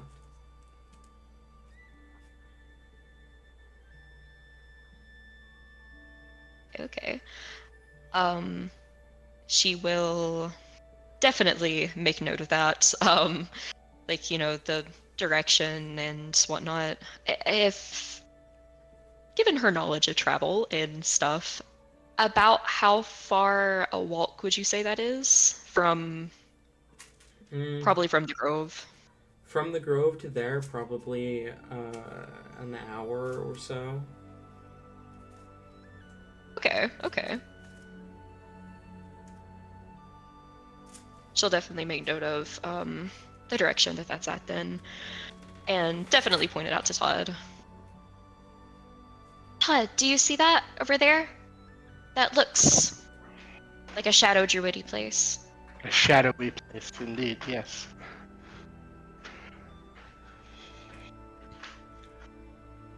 I do believe that would be worth checking out. We'll definitely do that. After we get the leaf. Jeff, and with the others. We do not know if there might be a fight waiting for us over there. Of course. Alrighty. She will turn and navigate to the tip-toppest of this tree and pluck a leaf, one that seems particularly of the green variety. Okay. I will note that the leaves of the heart tree are like as big as your head. They are massive. Ah, It but- is Wind Waker. We're gonna as long as we have mana, we can use this leaf to like hover, not hover, but glide. God fucking damn it. God fucking damn it, Dave.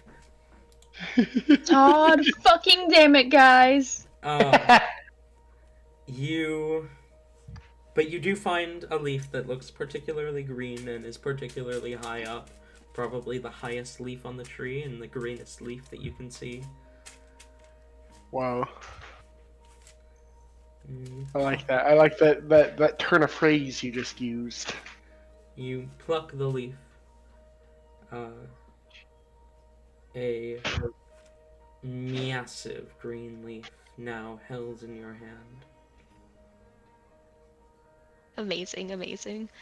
I feel like she very, very delicately flicks this leaf, almost like she's doing like a surgery or something, and then kisses the spot where she took it from. And she's gonna find like a good branch, like overlooking the forest and the mountains, and she's going to kind of sit down. I kind of like pat the spot next to her, motioning for Todd to sit with her. You will.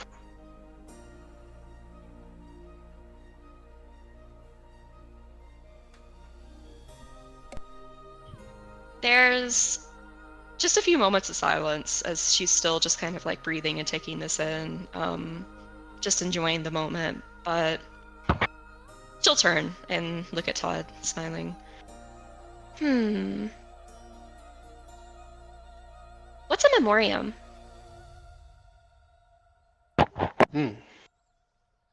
It is a way to remember those you have lost.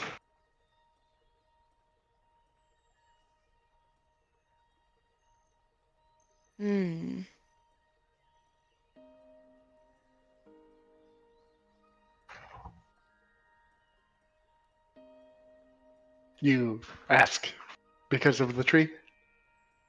Yes, it refers to my people.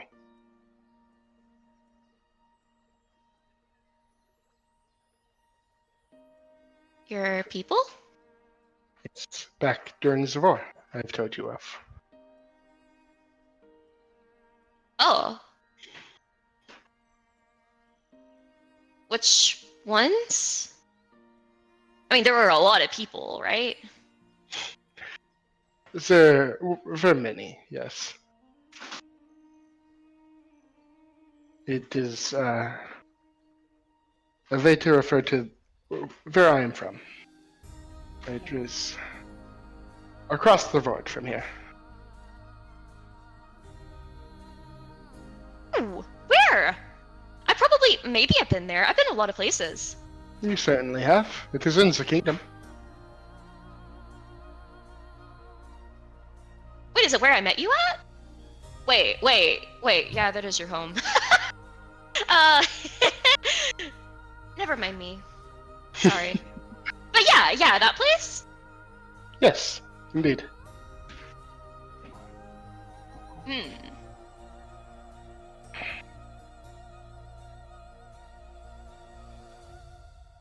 Did it used to be home to a bunch of remembrance people?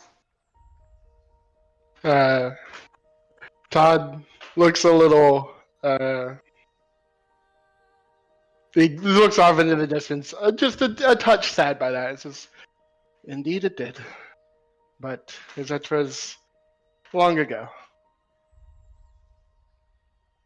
Hmm.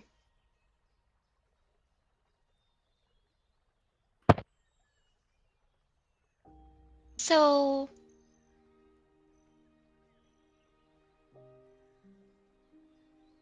she kind of raises her head, kind of looking off at clouds, like for a moment before turning back to Todd. You said that you wanted to hear more about Mother, right? What are you curious about? Anything you're willing to tell me. I want to hear your thoughts on her. Who she was to you.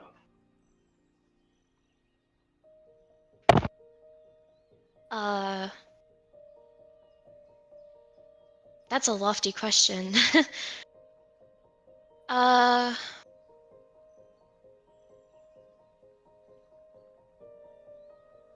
you see all of that, like, out there?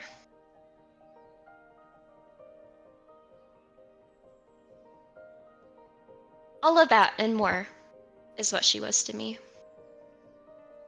The world! That's the word I'm looking for. Todd nods. This is yes. I can tell. uh, yeah.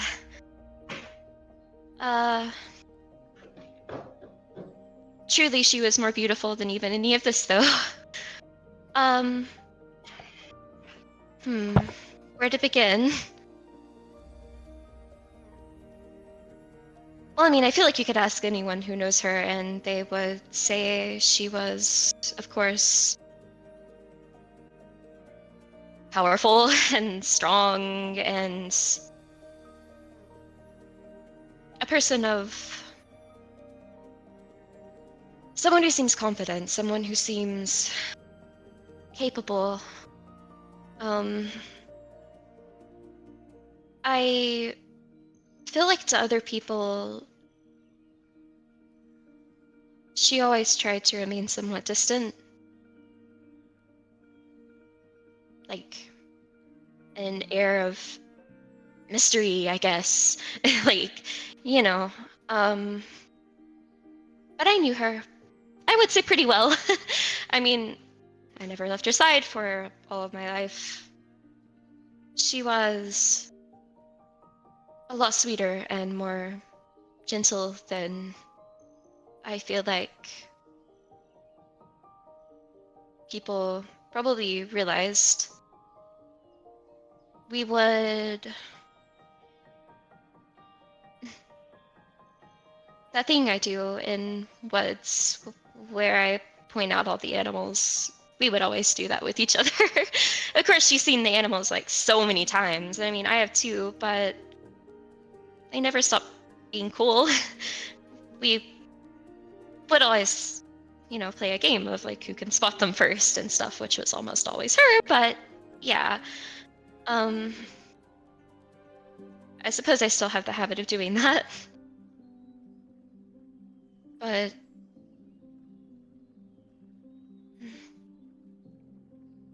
It is a wonderful habit to have, to find joy in the world no matter where you are. of course. I mean, it is quite difficult to not find nature's bounty. Unless you're in the city, of course. Those places are awful. But then you can like just look up and you can see the sky though, and there are like usually birds and stuff, like pigeons. Even then, sir, nature finds a way, no matter how much people try to stop it. Mm-hmm.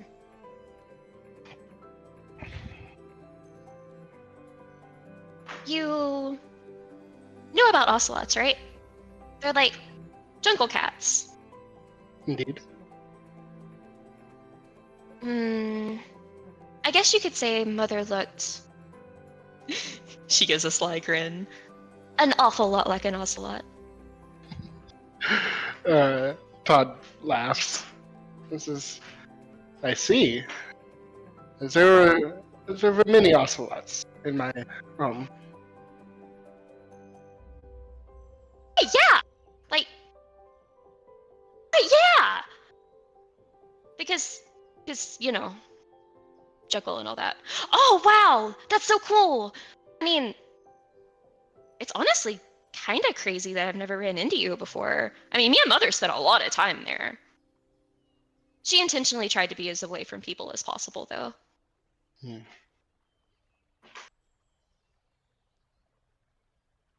Oh yeah, but yeah, that's kind of what she looked like. They have like the big eyes. She motions to her own stupidly large eyes.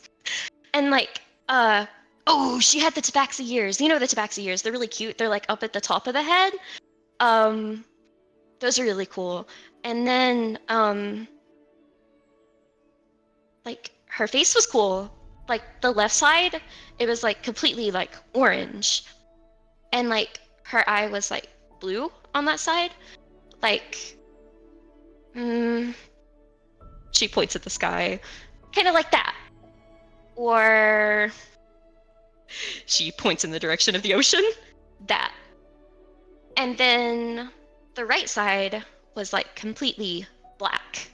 And the eye was green, like points down to the forest. That.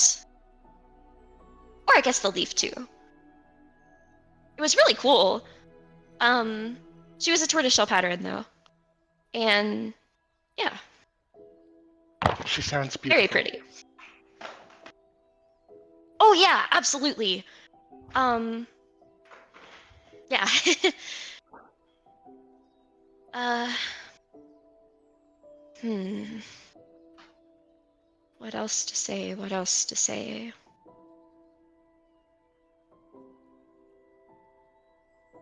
She was very private.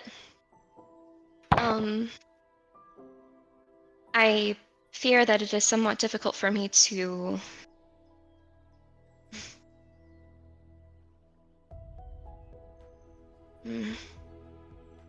I mean, I knew her very well, of course, but I do not know how to put this. I somewhat felt like I barely knew her at all, I guess. A very... She didn't talk about her past. And I didn't pry. As much as I wanted to. I really wanted to. I mean, of course. But, I mean, she kind of had a thing where she didn't become close to people. I could tell anytime like someone was being nice and, it's like, hey, maybe you could be friends with this person. She would leave as soon as possible to prevent that from happening. I can only assume that she had experienced loss and that was her way of dealing with it or preventing it from happening again, or as best as she could. It is a tragically common way to deal with loss. It is also understandable, given how Experienced she must have been. Being an orc druid, yes? She must have had many years. Hmm. The amount of loss she could have experienced compared to the average person is immeasurable. I do not blame her for this response.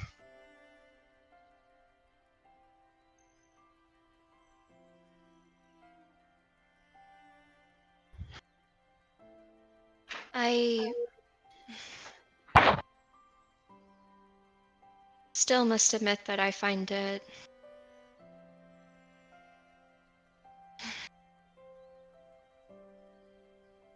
I know that it is best to attempt to lead life with, you know, no regrets, or as at least as little as you can. But I cannot help but, I suppose, regret not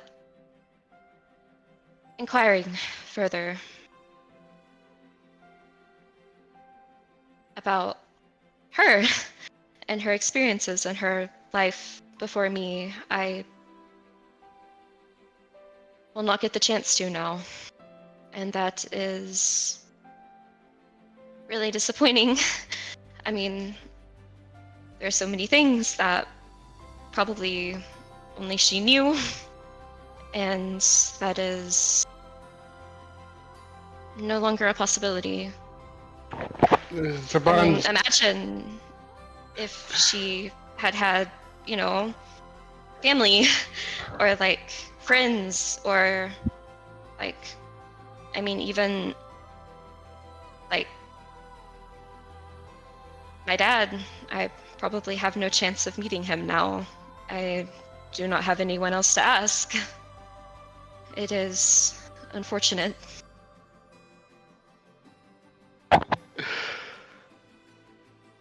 Todd thinks about this for a long moment, but says, the bonds they never got to make are sometimes the most heartbreaking.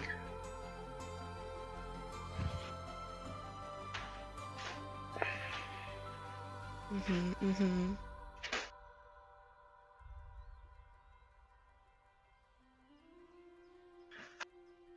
Out of curiosity, what did your mother speak about your father? How did Hmm. she refer to him? Oh, um, uh, I only asked once. Not because I wanted to only ask once. I did not want to make her upset. I mean, admittedly, it's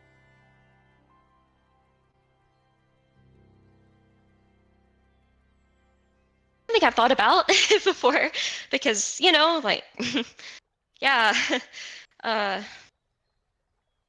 it's something I've thought about a lot, but I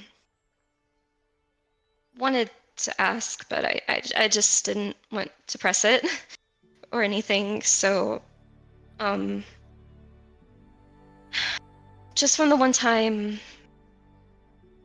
I could tell that the topic made her sad. So I did not press too deep, but she only told me one thing. Um, she said she said that he was like an angel.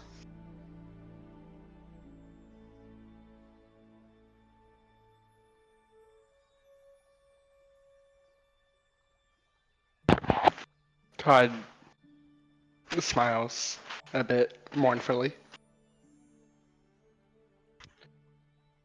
I see.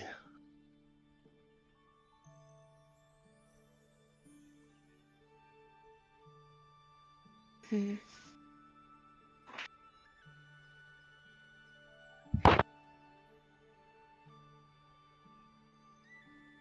She kind of starts to like swing her legs a bit. Like you can tell like she is thinking of something and doesn't really know how to say it until like she suddenly just looks over. Todd, do you think it's the angel? The one in the dreams? Todd seems like surprised and then laughs and says, "Do you believe she meant literally?"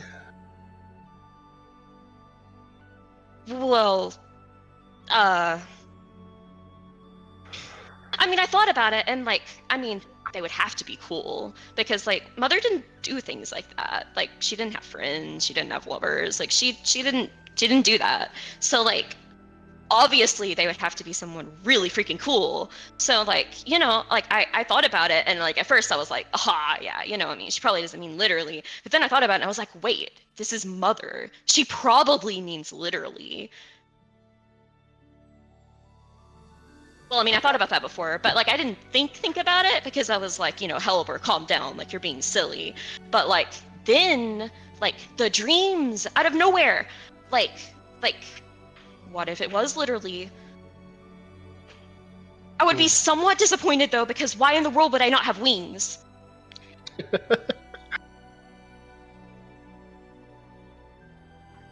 Yes. It is quite a conundrum.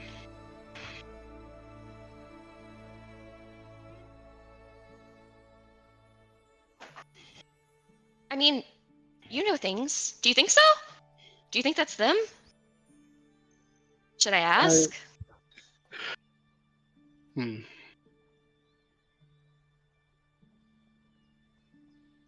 If given the opportunity, I believe you should ask, yes.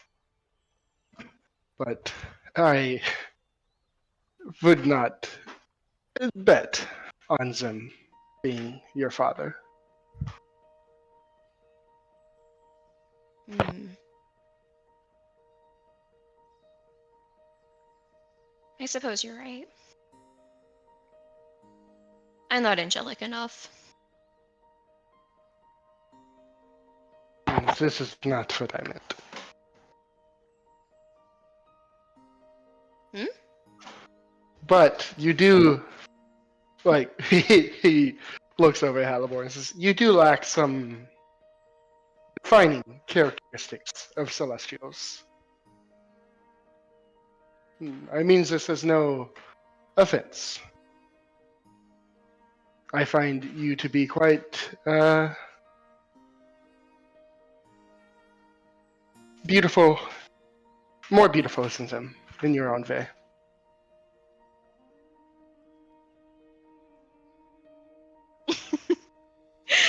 You mom.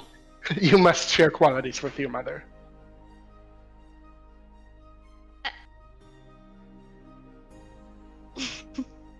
She starts to like rock back and forth in happiness to the point where like you're probably almost scared that she's going to like fall off this tree branch or something, but she has the claws dug in. I suppose. Besides, it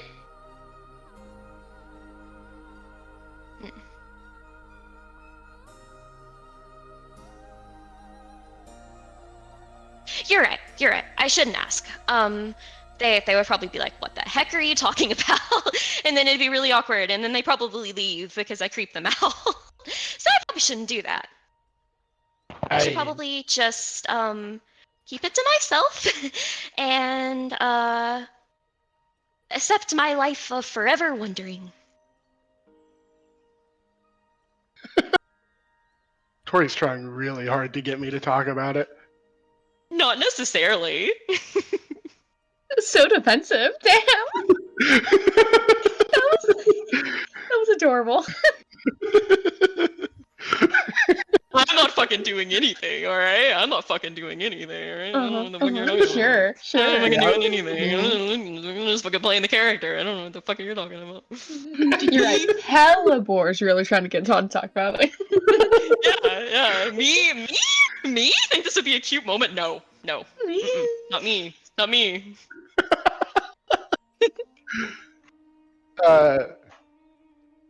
Todd waits for a bit, a couple more minutes, before he says, "I believe I did meet your mother."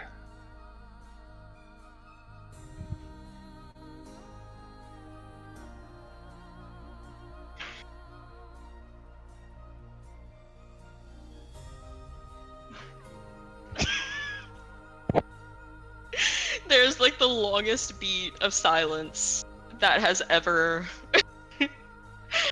that has ever commenced. Before like I feel like you almost hear like a bone snap as she like turns her neck. Like so freaking quickly. Like worriedly quickly. And just like stares for a moment, like her mouth like opening and closing for a bit, trying to think of like some amount of word. During that moment of stunned hellebore, Todd will reach into his book, reach into his jacket and pull out his book and start flipping through it, trying to find the name Amaryllis.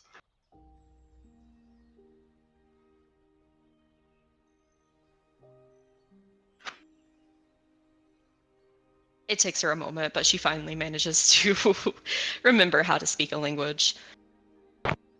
You. When? Where? Why? How? Finding the page, he'll hand the book to Hellebore and point it out.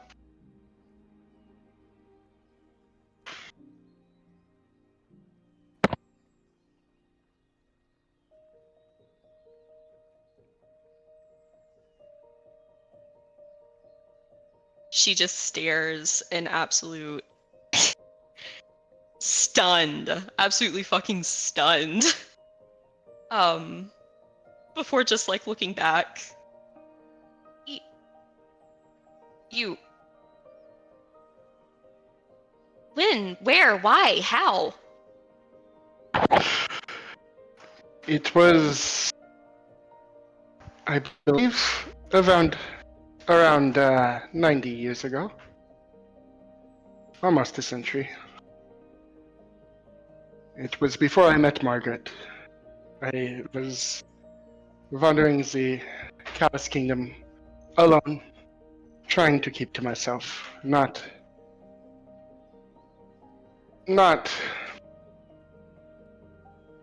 having full control over my hunger by that point. And she appeared, exactly as you have described her. She was alone, and the night went by quickly, but I never saw her again.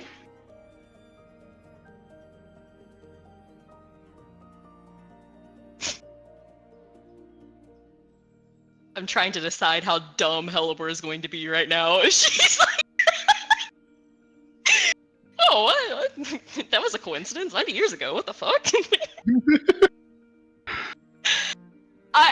No, I feel like her brain is in like such a short circuit right now that like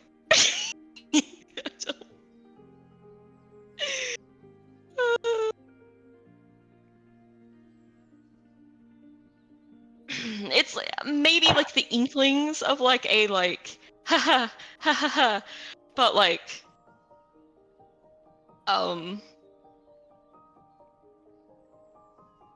you I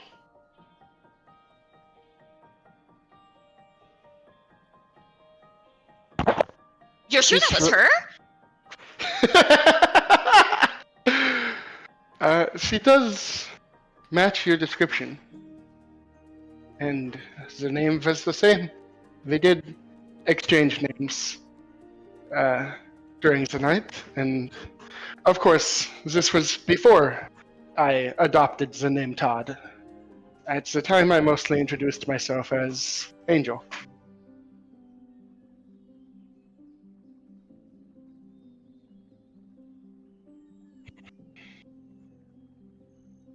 she can't be dumb enough to not get it at this point. As you see, like, a full dawning, a realization, and the most, the quickest cacophony of emotions that you have ever seen just flash across her face. As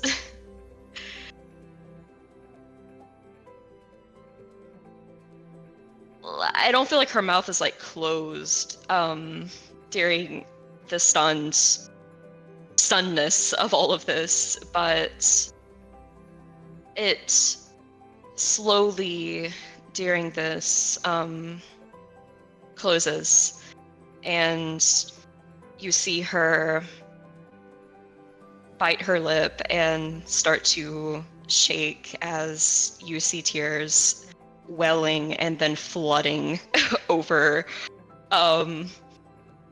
She doesn't make any sort of move, but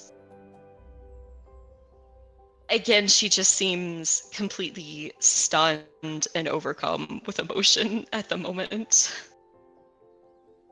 This is happy crying, by the way. This is not sad crying. This is like cannot contain, does not want to, like, doesn't know how to react amount of, like, she's happy. She's happy. This is not sad crying.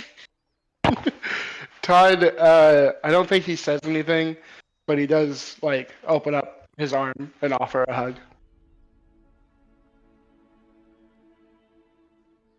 All right, you better have braced yourself to not fall off this tree, because she lunges like in a fucking lightning bolt so fast, and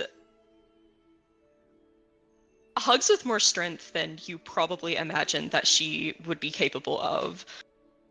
If you weren't a vampire, this would probably hurt a lot. Like, she is flooding her emotions into this and is wrapped around you like a fucking sloth as she breaks and just, like, sobs. She's trying to say something. You can make out bits and pieces of, like, a word or two. It seems it's almost like it's in different languages even. Like, her brain is completely short-circuiting as she is trying to say something.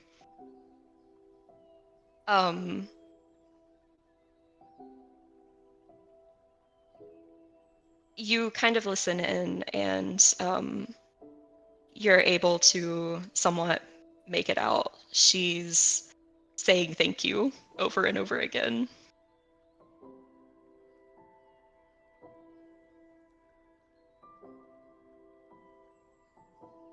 Again, I don't think Todd says anything. He just holds her and lets her get these emotions out. I think that is a perfect place to call break. We'll be back at 15 minutes, or in 15 minutes, so 5 minutes past the hour. If that sounds good to all of you. Okay, cool. Sounds Sounds good. good. Sounds good.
Binge. Mm-hmm. I mean, fair But yeah, enough. we still need to decide what Theo was up to during, because it doesn't seem very in character for Theo to sit it out. Yeah, no. The best thing I have is that he was sick, but I don't know how I feel about that one. That one feels kind of lazy. Yeah. I feel like we can come up with something better. I know we can. Maybe. Okay, I'll message you. Okay. Oh God, look who it is. It's Such a me. funny one. I know, I'm hilarious. All right. I've thrown like 4 d20s now behind my desk just in this session alone. I have food. Dang. Oh, I have some of Miguel's popcorn. It's not even Miguel's popcorn, but like You went over to Miguel and stole some while he was making it. You rat bastard. You should be Alright. ashamed. nope, never. Panning back over to Fernick and Rain as the two of you walk away from Hawthorne.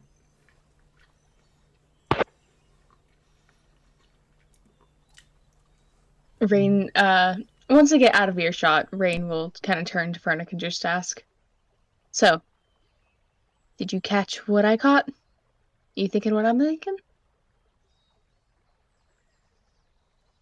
You could gather anything from that?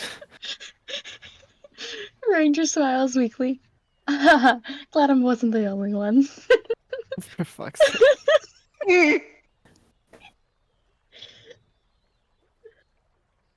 I feel like it is quite hard to figure out who could be with bad intentions here.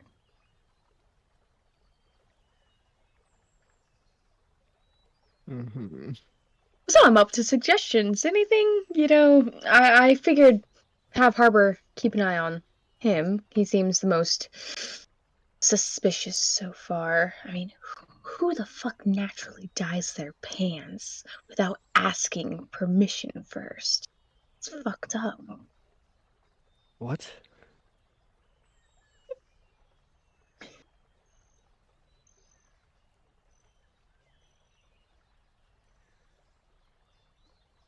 So, Frank, any ideas on how we can figure out who this shadow druid might be? Brennick probably has ideas. Me, Tate. Bro, I'm struggling to stay awake right now. Fair enough, fair enough. I like to imagine Frederick and Rain are just like standing there awkwardly in moments of silence. Ask a question, more silence.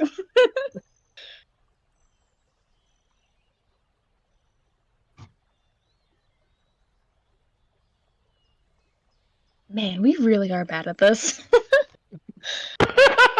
It's it has been a couple long nights for me. I'm sorry. You're good, you're good. Okay. Uh who? Why don't you pick a character, Tate? Pick a character and we'll go harass them. Right. Okay. And if you can't choose a character, just roll a dice for one.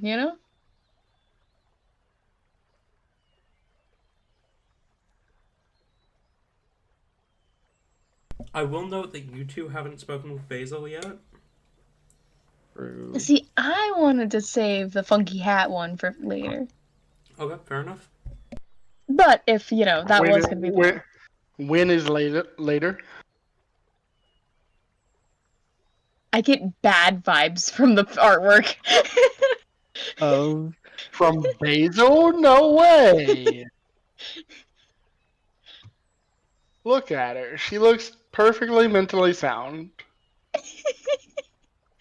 yeah. No, we can go talk to Basil. out of all the characters, I feel like Basil's going to be the most creepy.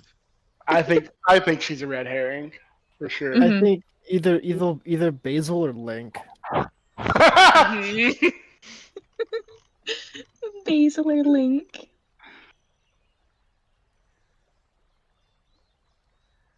Which one His was name is it? Was not Link. it was Azalea that was a dick, right? Mhm. Yeah. Yeah, Azalea and Basil, I think, are red herrings. It's probably going to be like I think, Dahlia or something. If it's yeah. Dahlia, I'm actually just gonna cry.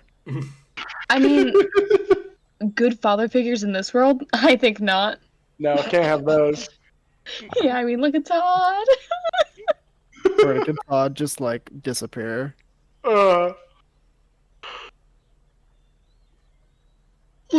well, yeah, that is what made Todd a bad father figure, is that he disappeared. He was a, yeah. That's a funny Well, one. hey, okay. To be fair, that was the only time he ever seen Amaryllis. Okay, she never came back. It was a smash. It was what? Ayla, you want to finish that thought? But you should. A smash and dash. I don't want to be here anymore. A sucking duck. Stop. And ejaculate and evacuate. If you follow up with another one, I'm gonna be upset. I have an entire list. No, Wait, why do you think I was just gonna say that Tori's is inaccurate considering that Hellebore came out of that. I hate it here. What? That could be both. Okay. That was just one bar. True. Never mind. Anyway, are you guys talking to Basil? I guess. Yeah, sure. Let's go talk to Basil. I don't believe it. The fuck you mean? Todd cannot get anything. Anyways, moving on. Todd has multiple kids, canonically. I don't believe it. They're all adopted.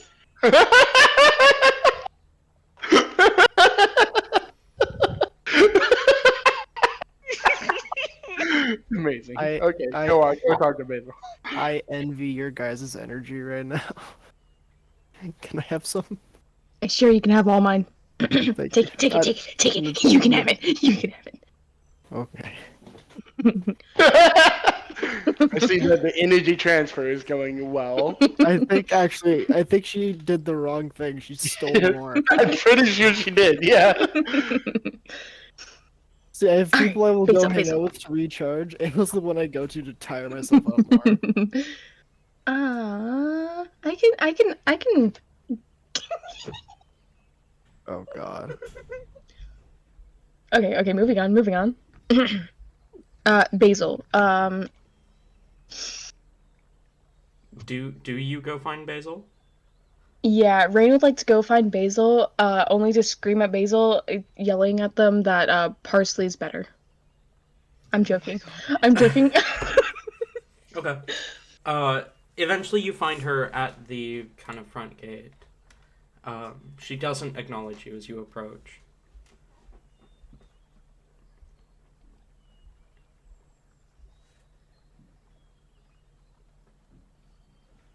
Okay, Rain is going to copy Basil. Whatever Basil is doing, Rain's also going to be actively doing it. Okay. She is staring out into the forest, unblinking. Like, just standing there staring out into the forest, unblinking.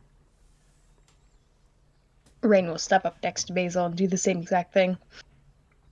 Unfortunately, though, he has to blink, so he's almost doing the same exact thing.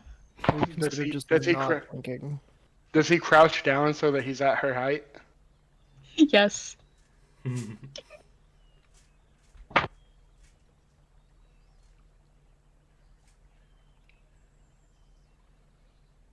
What What are we looking for?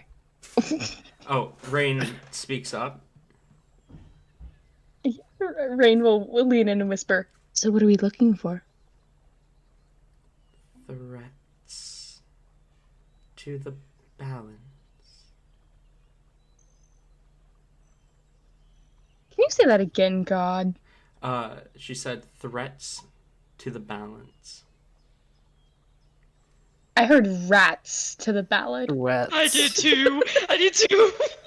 The first time I heard rats, I'm like, oh god. I thought we were about to have a comeback scenario.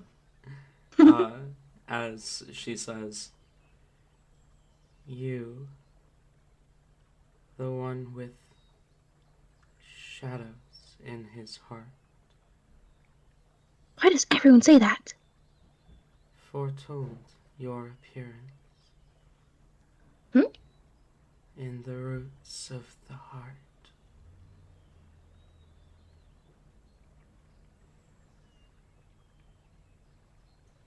Like, you guys knew that our group was coming here previously? You who bears the blood of gods, stand in the grove at the precipice of death.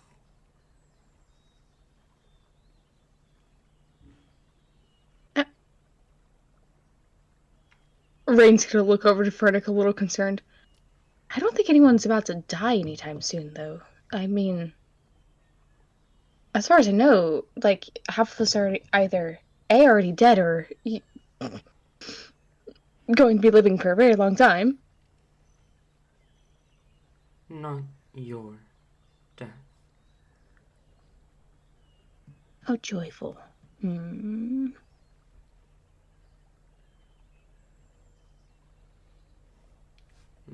But the death of me.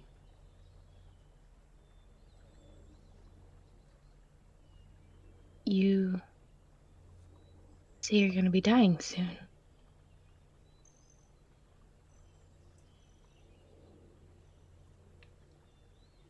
One cannot bear the power that I hold,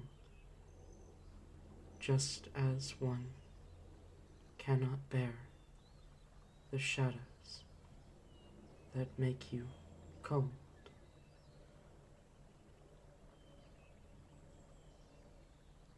Rain is like very slowly bringing up a book and writing down everything Basil says, word for word, like it's some type of prophetic.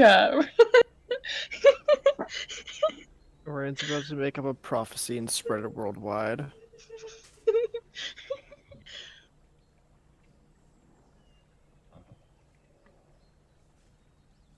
If your power is what's killing you, why not release some of it? Give it back. If I release what I hold in my heart,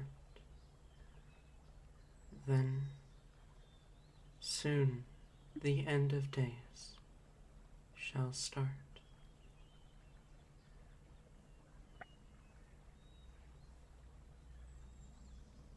Can you not share the burden with someone else?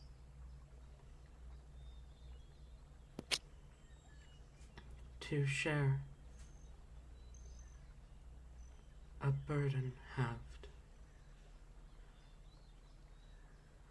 but so too a life.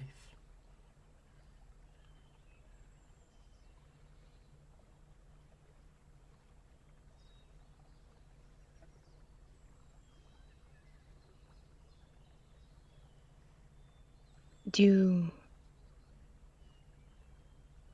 Rain looks a little disturbed by how Basil is wording everything, and it's a bit, it's definitely creeping Rain out a bit more than previous conversations with the Druids. As a note, she is still unblinkingly staring off into the forest. Mm-hmm.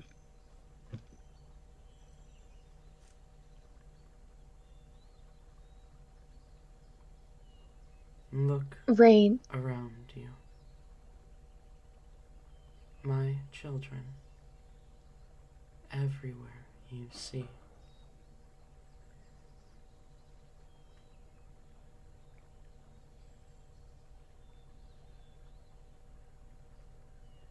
Rain will, in fact, look around.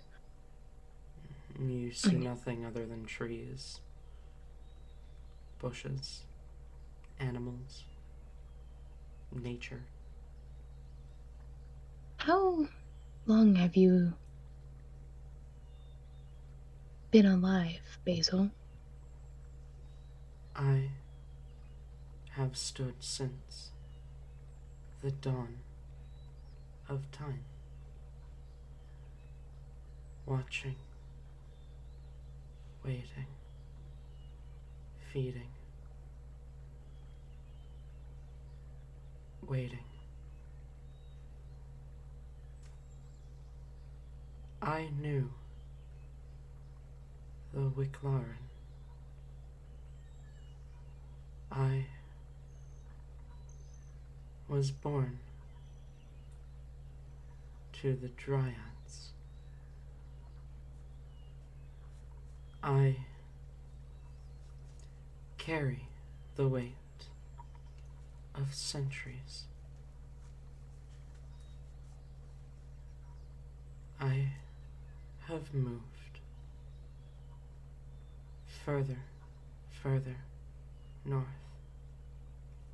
disguised within the trees of winter.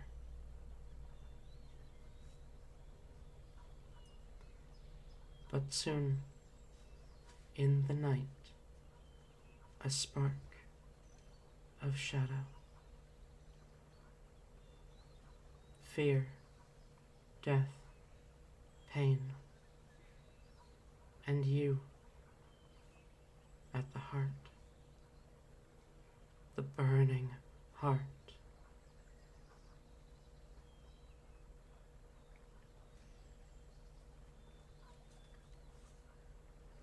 Rain will kind of look back to Fernic again, just like try and get see if Fernic is willing to ask any questions or anything. And well, Verdict is afraid. Rain is also a bit afraid right now, a little spooked, and Rain will ask, "Oh gosh, what was Rain gonna ask?"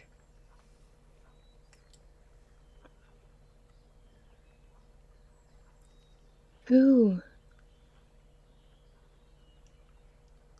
is anyone else there? Do you know of anyone else in the grove, perhaps that is also perhaps is there anyone here that might have bad intentions?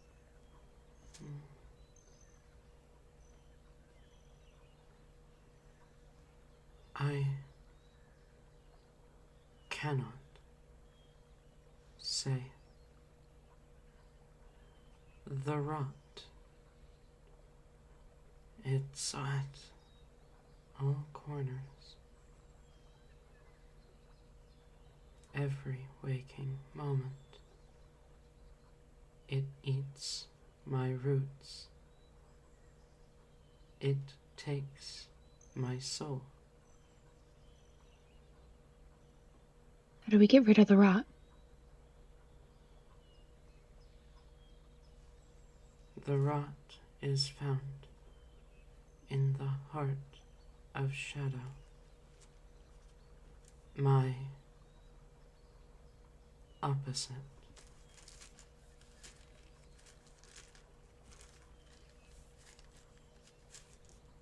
The heart shadows your opposite. Where do you know where the heart is right now? No. It always escapes me. Can you not fight back against it? No. I never could. That is what the Wicklaren were for. That word right there, that was said. Can you say it again? And does Rain know what it is? Wicklaren and no. Okay. Rain is going to write out like I'm sure he doesn't know how to spell it, but he's going to write out the best way he knows how to spell it, and then like underneath the like pronunciation for how he remembers it being pronounced, so that he can ask both Hellebore and Harbor, perhaps Todd later on.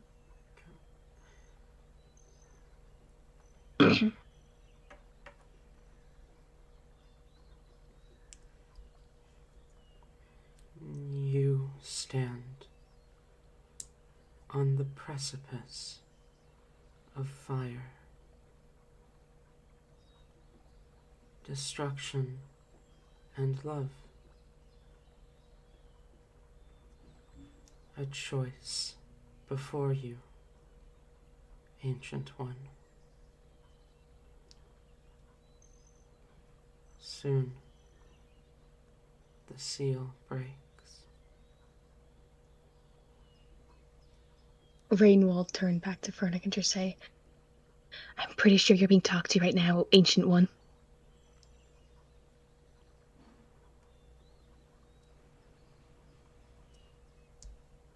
Date? Rain will turn back to Fernic and just say, and kind of whisper loudly, I think you're being talked to, oh Ancient One. I got fucking sent something and reviewed it. What's happening? Sorry. She said, you stand on the precipice of fire, destruction, and love, Ancient One. Soon, the seal breaks.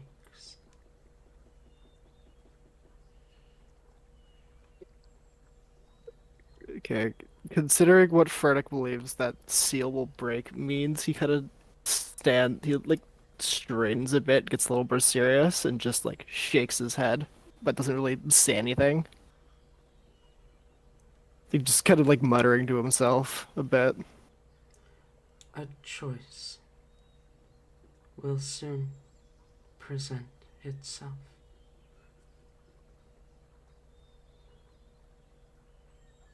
And Guys, you will decide. 4 stand above. 2 return alive.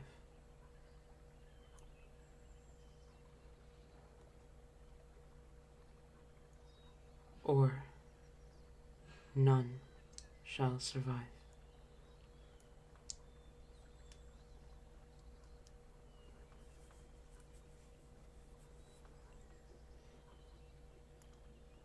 That's cryptic as shit.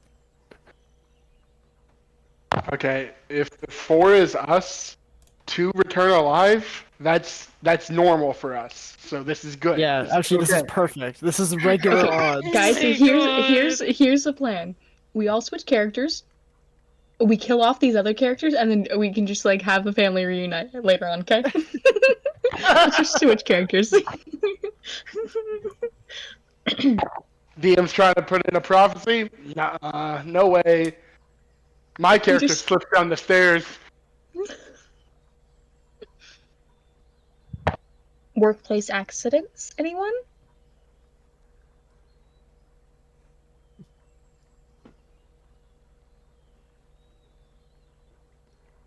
You must save me.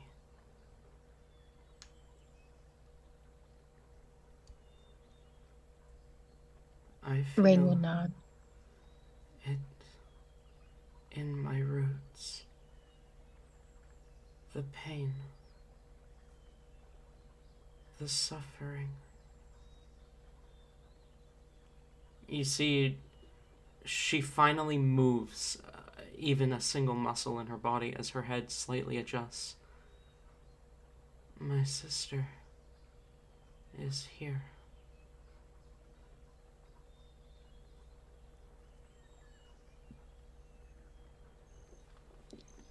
Where is your sister? Rain's gonna look around a bit concerned. Definitely. He's willing to bet, Basil is, good and all that. Definitely not the person we're looking for. But the sister, on the other hand, If she that's points to the forest, I'm gonna be upset. Her attention turns back to the forest and says, "Matters not. She will have forgotten. It is better this way."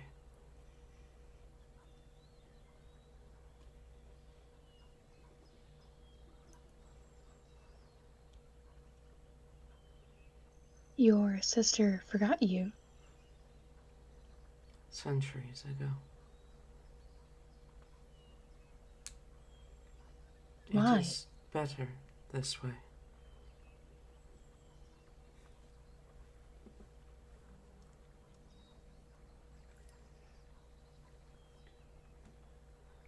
Fractured, I stand,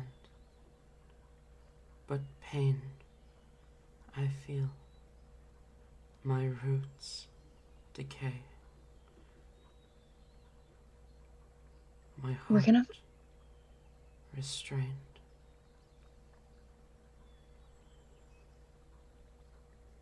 find out what exactly is causing this. We're gonna help you, okay?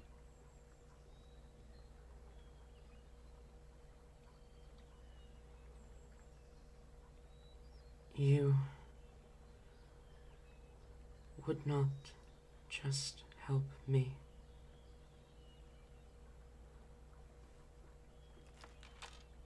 The heart of druids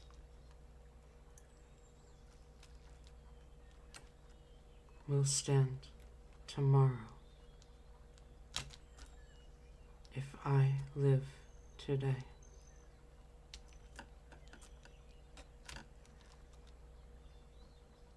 Today. You're gonna die today if we're not careful and if we don't solve this today.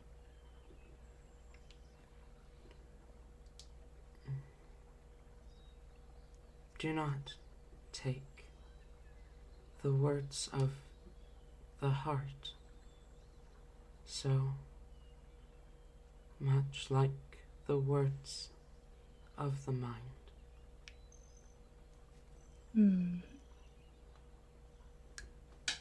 Okay.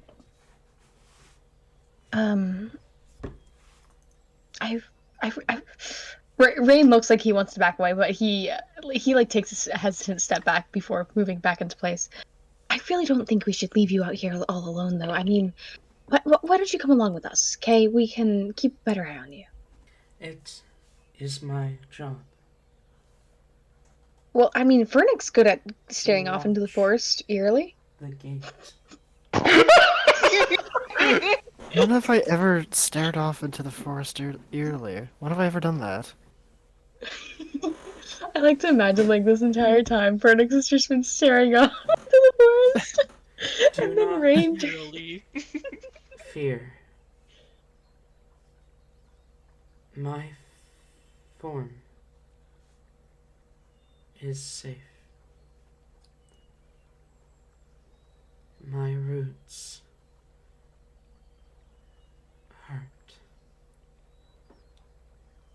This body Has anyone. does not. Do you know if anyone in the grove has been hurting you? Who it might be? The shadows decay my roots.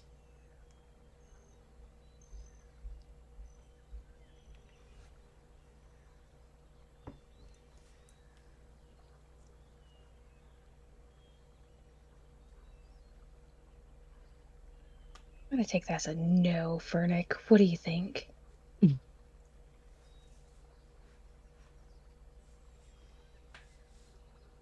Okay. Wait, was your question yes or no? I thought your question was open-ended. I mean, it was good. It was an open-ended, but like I Then feel why like would if you? just, You ask an open-ended question if you need yes or no? What? That doesn't make any I mean, sense. it could also be a yes or no. I'm just. I still think we've got nothing except I think Basil's in the clear. Well, let's go see about the others. We gotta make. We gotta return to them with something, at least something. And Rain is going to write down Basil's name on the clear list. The first one who's clear. Let's go. The vibe check got passed. Oh shit! There goes another dice. Fuck.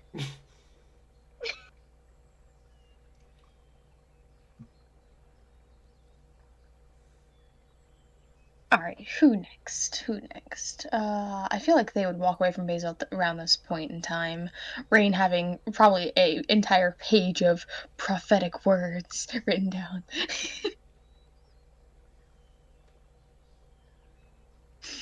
What if it's the children? Imagine. The children are the shadow druids. Yep, Of course. How and how the could we have ritual been that so they're trying to blind? perform isn't a shape-shifting ritual, but it's actually the Shadow Druid ritual. How could we have How'd you been figure it so? out? How could we have been so blind? How I can't believe you guys figured me out. I can't wait for that to be the actual case. Oh my god, how'd you figure out that I was acting sarcastic even though that was actually it? Okay. I say we go talk to Link now. I feel like this His Dark name Link. is Gardenia! Not every brown-haired elf is Link! I don't know, man. I imagine. I just picture him fucking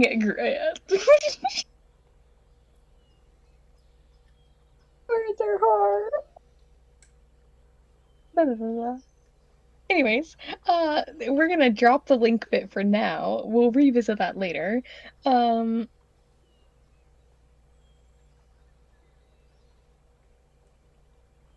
where does Link? His name is Gardenia. All right, Garden Boy. Where does he reside? Oh my god. He and Lily are still kind of towards the outer edge of the grove.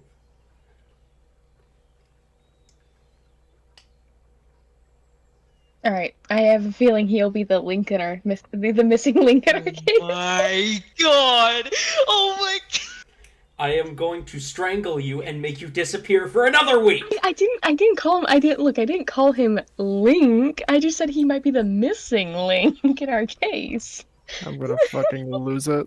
I'm going to make you disappear for another week. Okay. All right. So, yes. Lily and Gardenia. Gardenia. Yeah. Lily and Garden. Gardenia.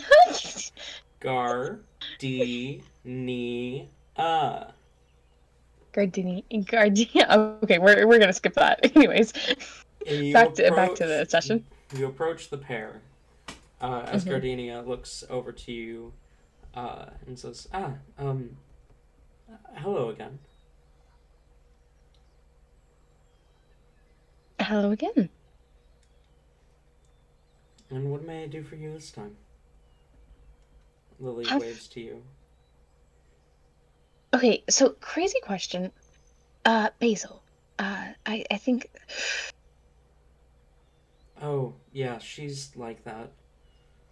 Okay, I was worried it might have been me. Is she okay? As far as we can tell, So she always. she's been here the longest out of all of us. Hmm.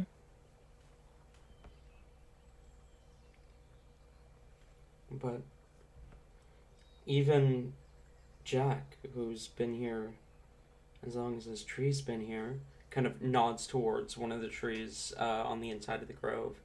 It looks like a fairly old tree, but like one that'll still live for a while. He says Basil's been here since he first appeared. Hmm.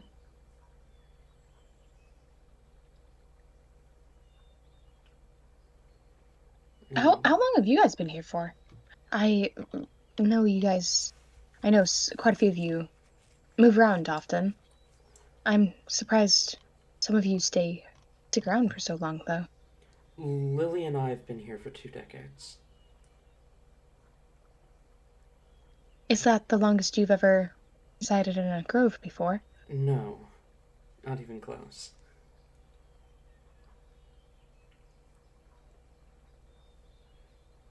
What's the longest grove you've ever stayed in, then? I think we spent a century in a grove down south.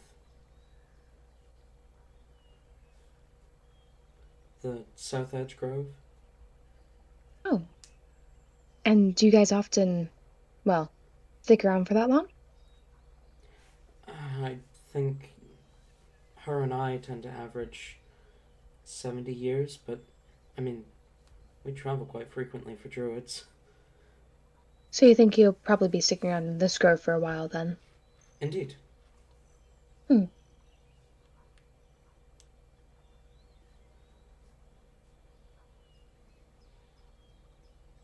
Out of character? I feel like these guys are not being suspicious, but I also feel like, that could be, just the DM forgetting to make them suspicious. Uh-huh. They're automatically suspicious because they're not suspicious. Of course. Why else? What do you think, Detective Furnick?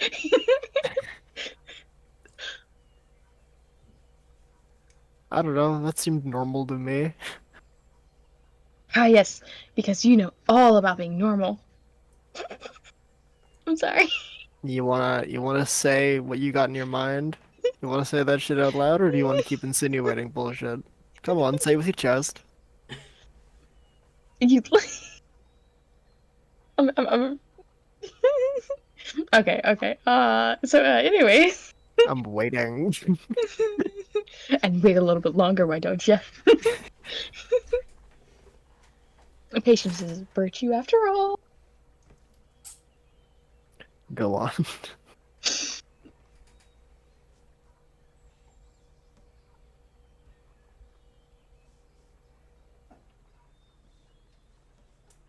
Do you guys happen to, have you guys noticed anything weird by chance happening around the grove recently?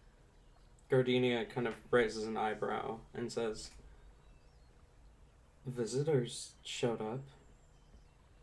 I mean, before that. Wait, are you talking about us? Rain will, like, he looks like he's. Oh gosh, how to word this? Rain interrupts himself, basically, and points to himself. Wait, are you talking about us, or were there other visitors as well? I'm talking about you. Oh, okay. Just wanted to clarify that, make sure we were all on the same page. Aside from that, have you guys noticed anything off in the magical sense, or anything else by chance? I haven't. And he kind of turns to look at Lily. They shake their head. Lily hasn't either. Hmm.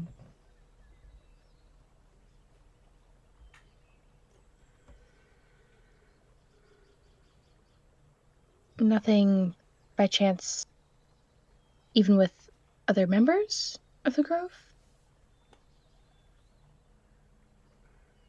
I'm not sure what you mean. I mean, you guys, it's clear that, there's not necessarily a lot of you all in this grove. You definitely see each other from time to time. You haven't noticed any odd behaviors or anything? No. Other than Dahlia seemingly keeping a secret from his kids. But that's normal parent stuff. I wouldn't know. Anyways. Damn.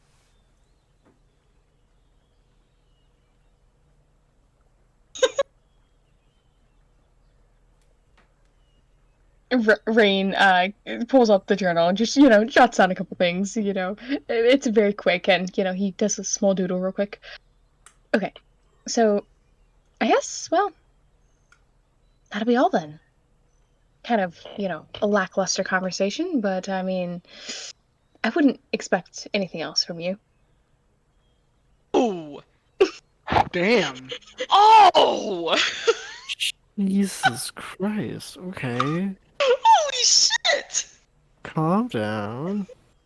Why are we dragging this person again? I don't know. That was kind of harsh and like Holy unprovoked. moly! Mole, mole. Rain's a bit salty about his lack of parents. That was oh. Gardenia got- looks a little confused and says, right. Oh, Rain will smile, shoot him a thumbs up.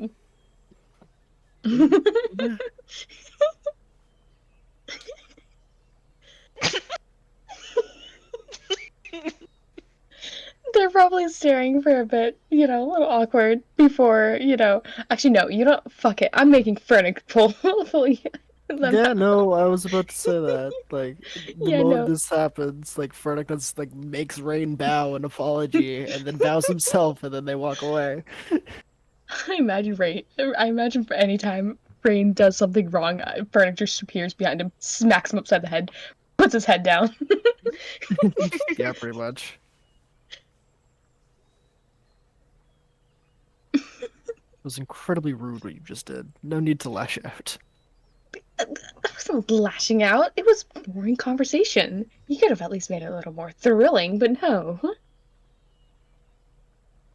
You get what you needed out of it? Hardly.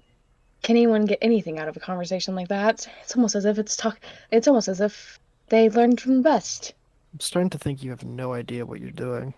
I have every idea what I'm doing, Fernic. Do you have any idea what you're doing? No, that's why I left it to you. Well, you certainly left it in good hands. We've got one person for sure in the clear, I'm thinking. Those two, well, I mean, look at them. They're not involved in any evil plots or anything. I think they're fine. But that could also be, just, I think they've got good intentions. Anyways, aside from Rain kind of jots down as he's mumbling. He is jotting down a few other things, and if Fernic happens to catch look, it's not even really Fernic. It's not even Rain writing down stuff. Most of it's just like small little doodles, like stick figures. Incredible. He's a master note taker. Do not worry. I can tell. I feel like he's like drawing Link is like you know like the SpongeBob is like Mrs. Puff, like the big fat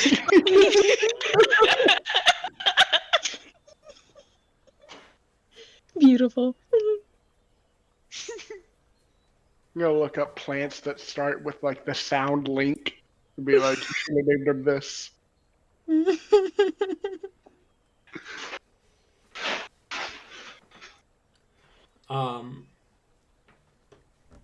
I imagine it's probably about this time, because the heart tree isn't too far from the grove. I imagine it's about this time that Heliborn, Todd, and Hyacinth return. Mm-hmm.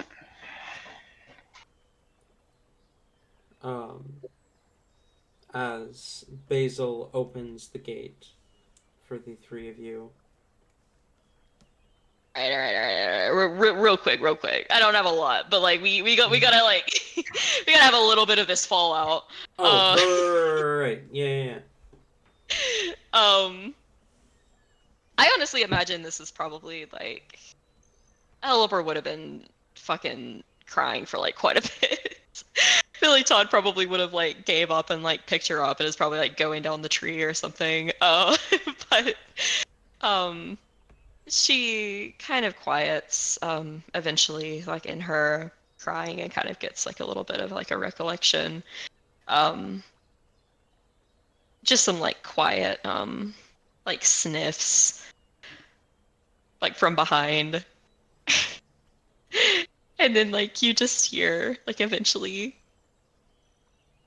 does this mean I'm a half vampire? In a technical sense, yes. Although you lack the crest, so you should not turn into one.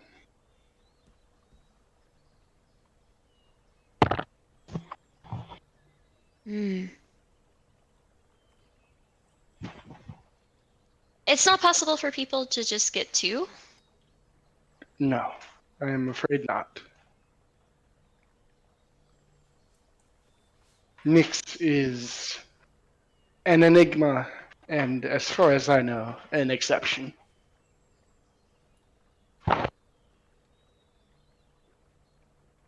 I mean, that does make a lot of sense. I do look quite vampire-y.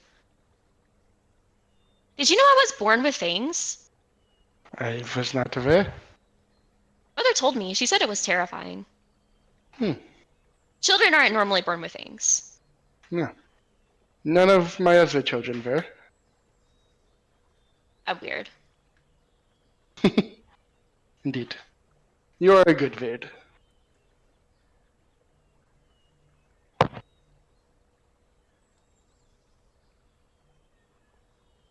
Uh, um, you just feel like a little bit of like squirming. You probably see like a tentacle like fly around, like nervous fidgeting, like from behind you as she's still like clinging on. I, I, uh, mm. Wait, do the others know? The others, Fernic and Rain. Hmm. I told them that I was uh, suspicious of the chances that I was your father.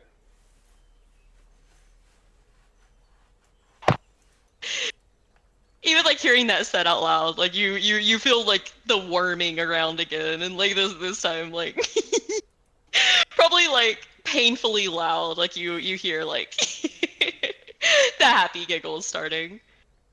Hmm. Okay. Okay. Uh. Well, I mean, since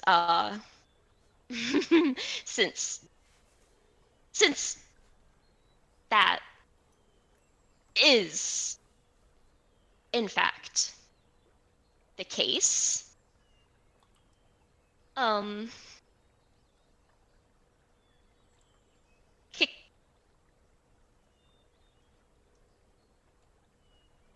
I call you Dad? He chuckles. God damn it. He chuckles and says, if you would like. Well, yeah, obviously.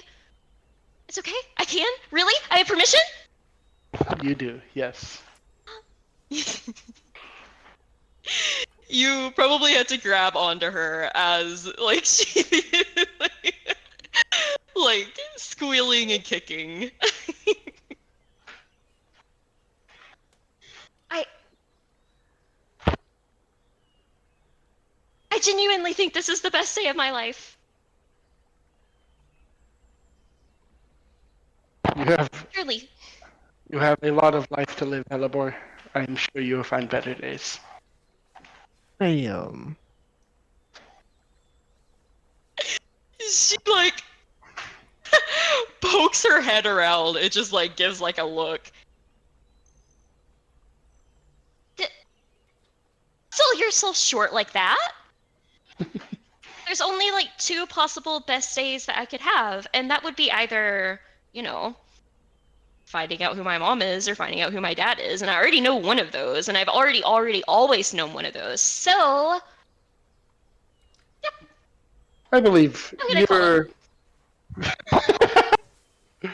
the scope of the best day of your life will widen for you as time goes on. Mm,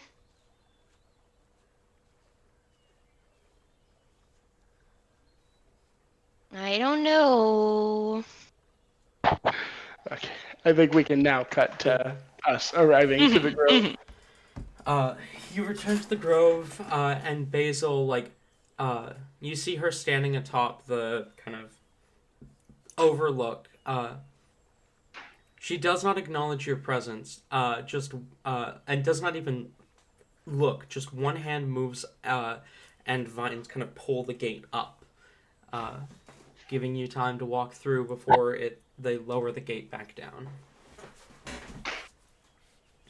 Thank you, Basil. And the child of the memoriam returns. Okay. Todd seemed a little surprised, but not that surprised when the tree said that. When Basil says that, Todd looks almost worried. He's like, why do you call me this?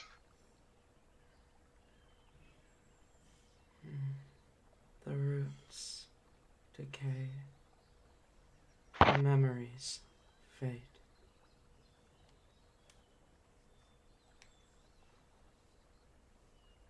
Hellebore hears roots decay, and like this is what she was afraid of. This is the reason she's here. Like I feel like just like in almost like a panic, just kind of like puts her hand like on Basil's shoulder and like tries to like look at her eyes, almost like gauging like a sickness. Are roots decaying? Are you connected to the heart tree?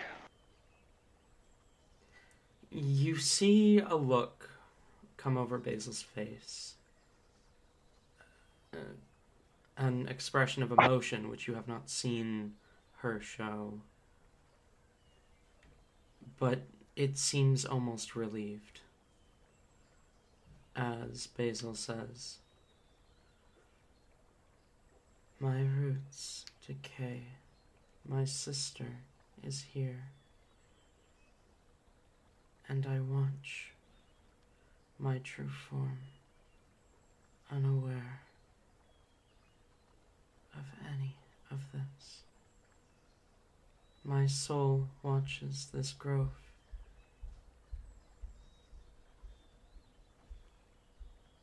Yet the grove knows only Basil.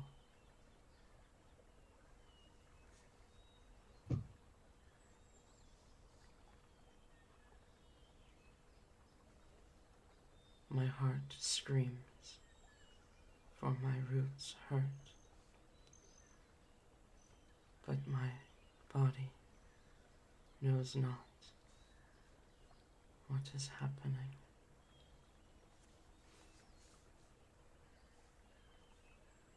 Hellebore is going to like. She still is the leaf. She's kind of going to like put the leaf like almost like in front of her face, like slightly like probably like almost against her like cheek, like gauging if there's like some type of reaction almost to it.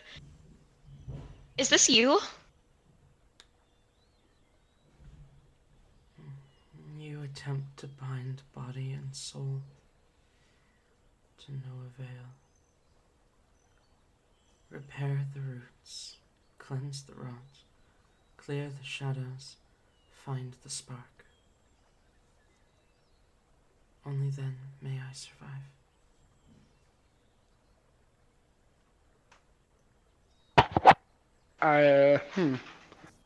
Hyacinth is still with us, right? Yeah, Hyacinth is looking extremely confused, like kind of glancing between Basil and you guys. You're making sense of her? Todd will look to Basil and nod, and then say, "We must hurry on our mission, Hellebore." Yes. I she like puts like both hands on her shoulder like at that point and tries to like make eye contact. Don't worry, we're gonna save you. That's the reason we're here. That's the reason I'm here. Don't worry at all. You're gonna live a long time. We're totally here to help. I have lived Yeah. since the dawn of time. But, Halibor, your enthusiasm is always grateful.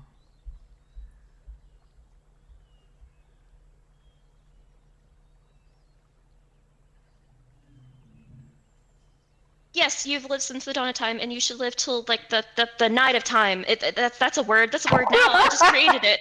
Don't worry. Just sit tight. We're going to get rid of it. I promise. You'll be fine. I feel like Helibor is literally. You can tell this is genuinely worrying her, like to the point where like her eyes are starting to tear up again. You can tell she is as much trying to hype herself up as she is Basil in this moment. Thank She'll you, give her a quick. child of the Wicklaren. All right, is this doing anything for me? Yeah, same. Both of you can roll history checks. Because both of you would have cause to know what a Wicklaren is. Sweet. The dice certainly think I would. That's I think a total of 19. Let me check. History. Yes. 19 total. Okay, and Helibor? All right, if I would have cause to know, could I argue nature? Because my history's bad. Sure, yeah, I'll let you roll nature. Okay. Just for the record, if it was nature, mine would have been at 22.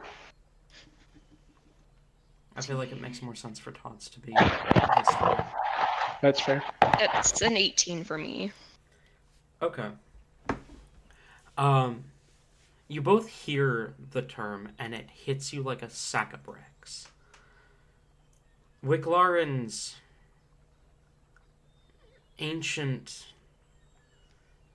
warriors of nature from times long past. Among the first Wicklarens, Todd, you met most of them, including a woman named Marina. And, of course, D-Ray. They were witches, basically. People who used the primal magics, wielded them in a way that none others could find. It was... In more recent times, it's theorized that Wicklarens know the secret to unlock life and death. But Wicklarens are just a myth, a legend nowadays. Todd, you haven't encountered one since before you became a vampire. And Helibor, your mother would tell you stories about the Wicklaren like someone telling their kid the story of the Odyssey before bed. It was a myth. It was a bedtime story. It was a legend. It was a cautionary tale.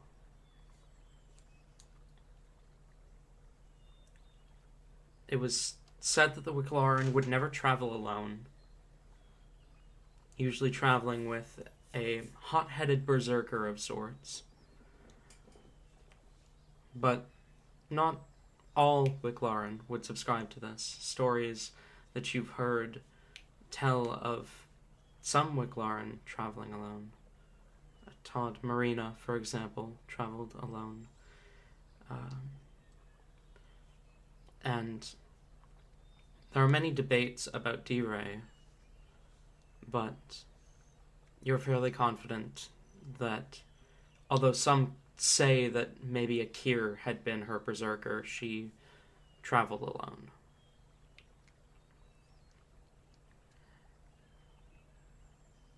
But Basil speaks the term as though it's a fact, which catches you off guard, Helibor. And even you, Todd, because you haven't encountered one since before you became a vampire, before you became what you are now. As far as you are aware, they didn't exist anymore.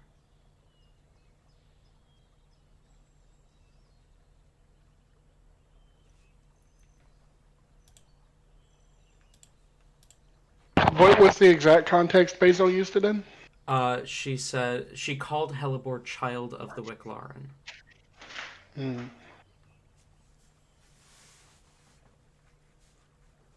Yeah, I don't think Todd says anything. Just kind of looks to Hellebore that is trying to piece things together. Yeah, Hellbore's trying to do that too. I I feel like she had like pulled Basil into like a hug, and was like making to leave hurriedly, and hears this and just stops, like in her tracks, um, turning back around, and just like earlier in the day, she tries to like formulate words, and it just kind of fails for a few seconds, before she finally speaks up. May May I at all ask you to elaborate on that? Please? The secrets of the past and the future are not to be revealed by the heart of the grove.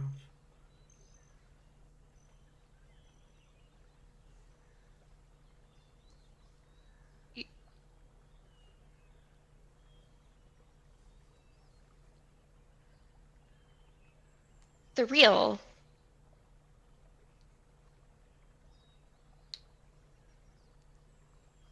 It's real?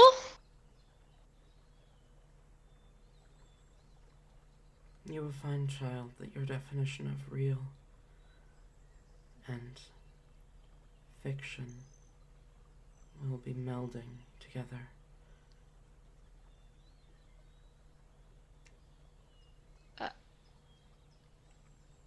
I think at this point, Todd like puts a hand on Helleboy's shoulder. This is we need to find the others. She kind of jolts up as you do that. Yes, we do. Um, yes, Basil. We will heal you and make everything. Yeah, it's gonna be fine. And then we'll talk more when you're feeling better and not rotting. uh, we'll be back. We'll be back. Bye bye. You swear for a moment she smiles. But blink and you miss it. You wonder if it was your imagination.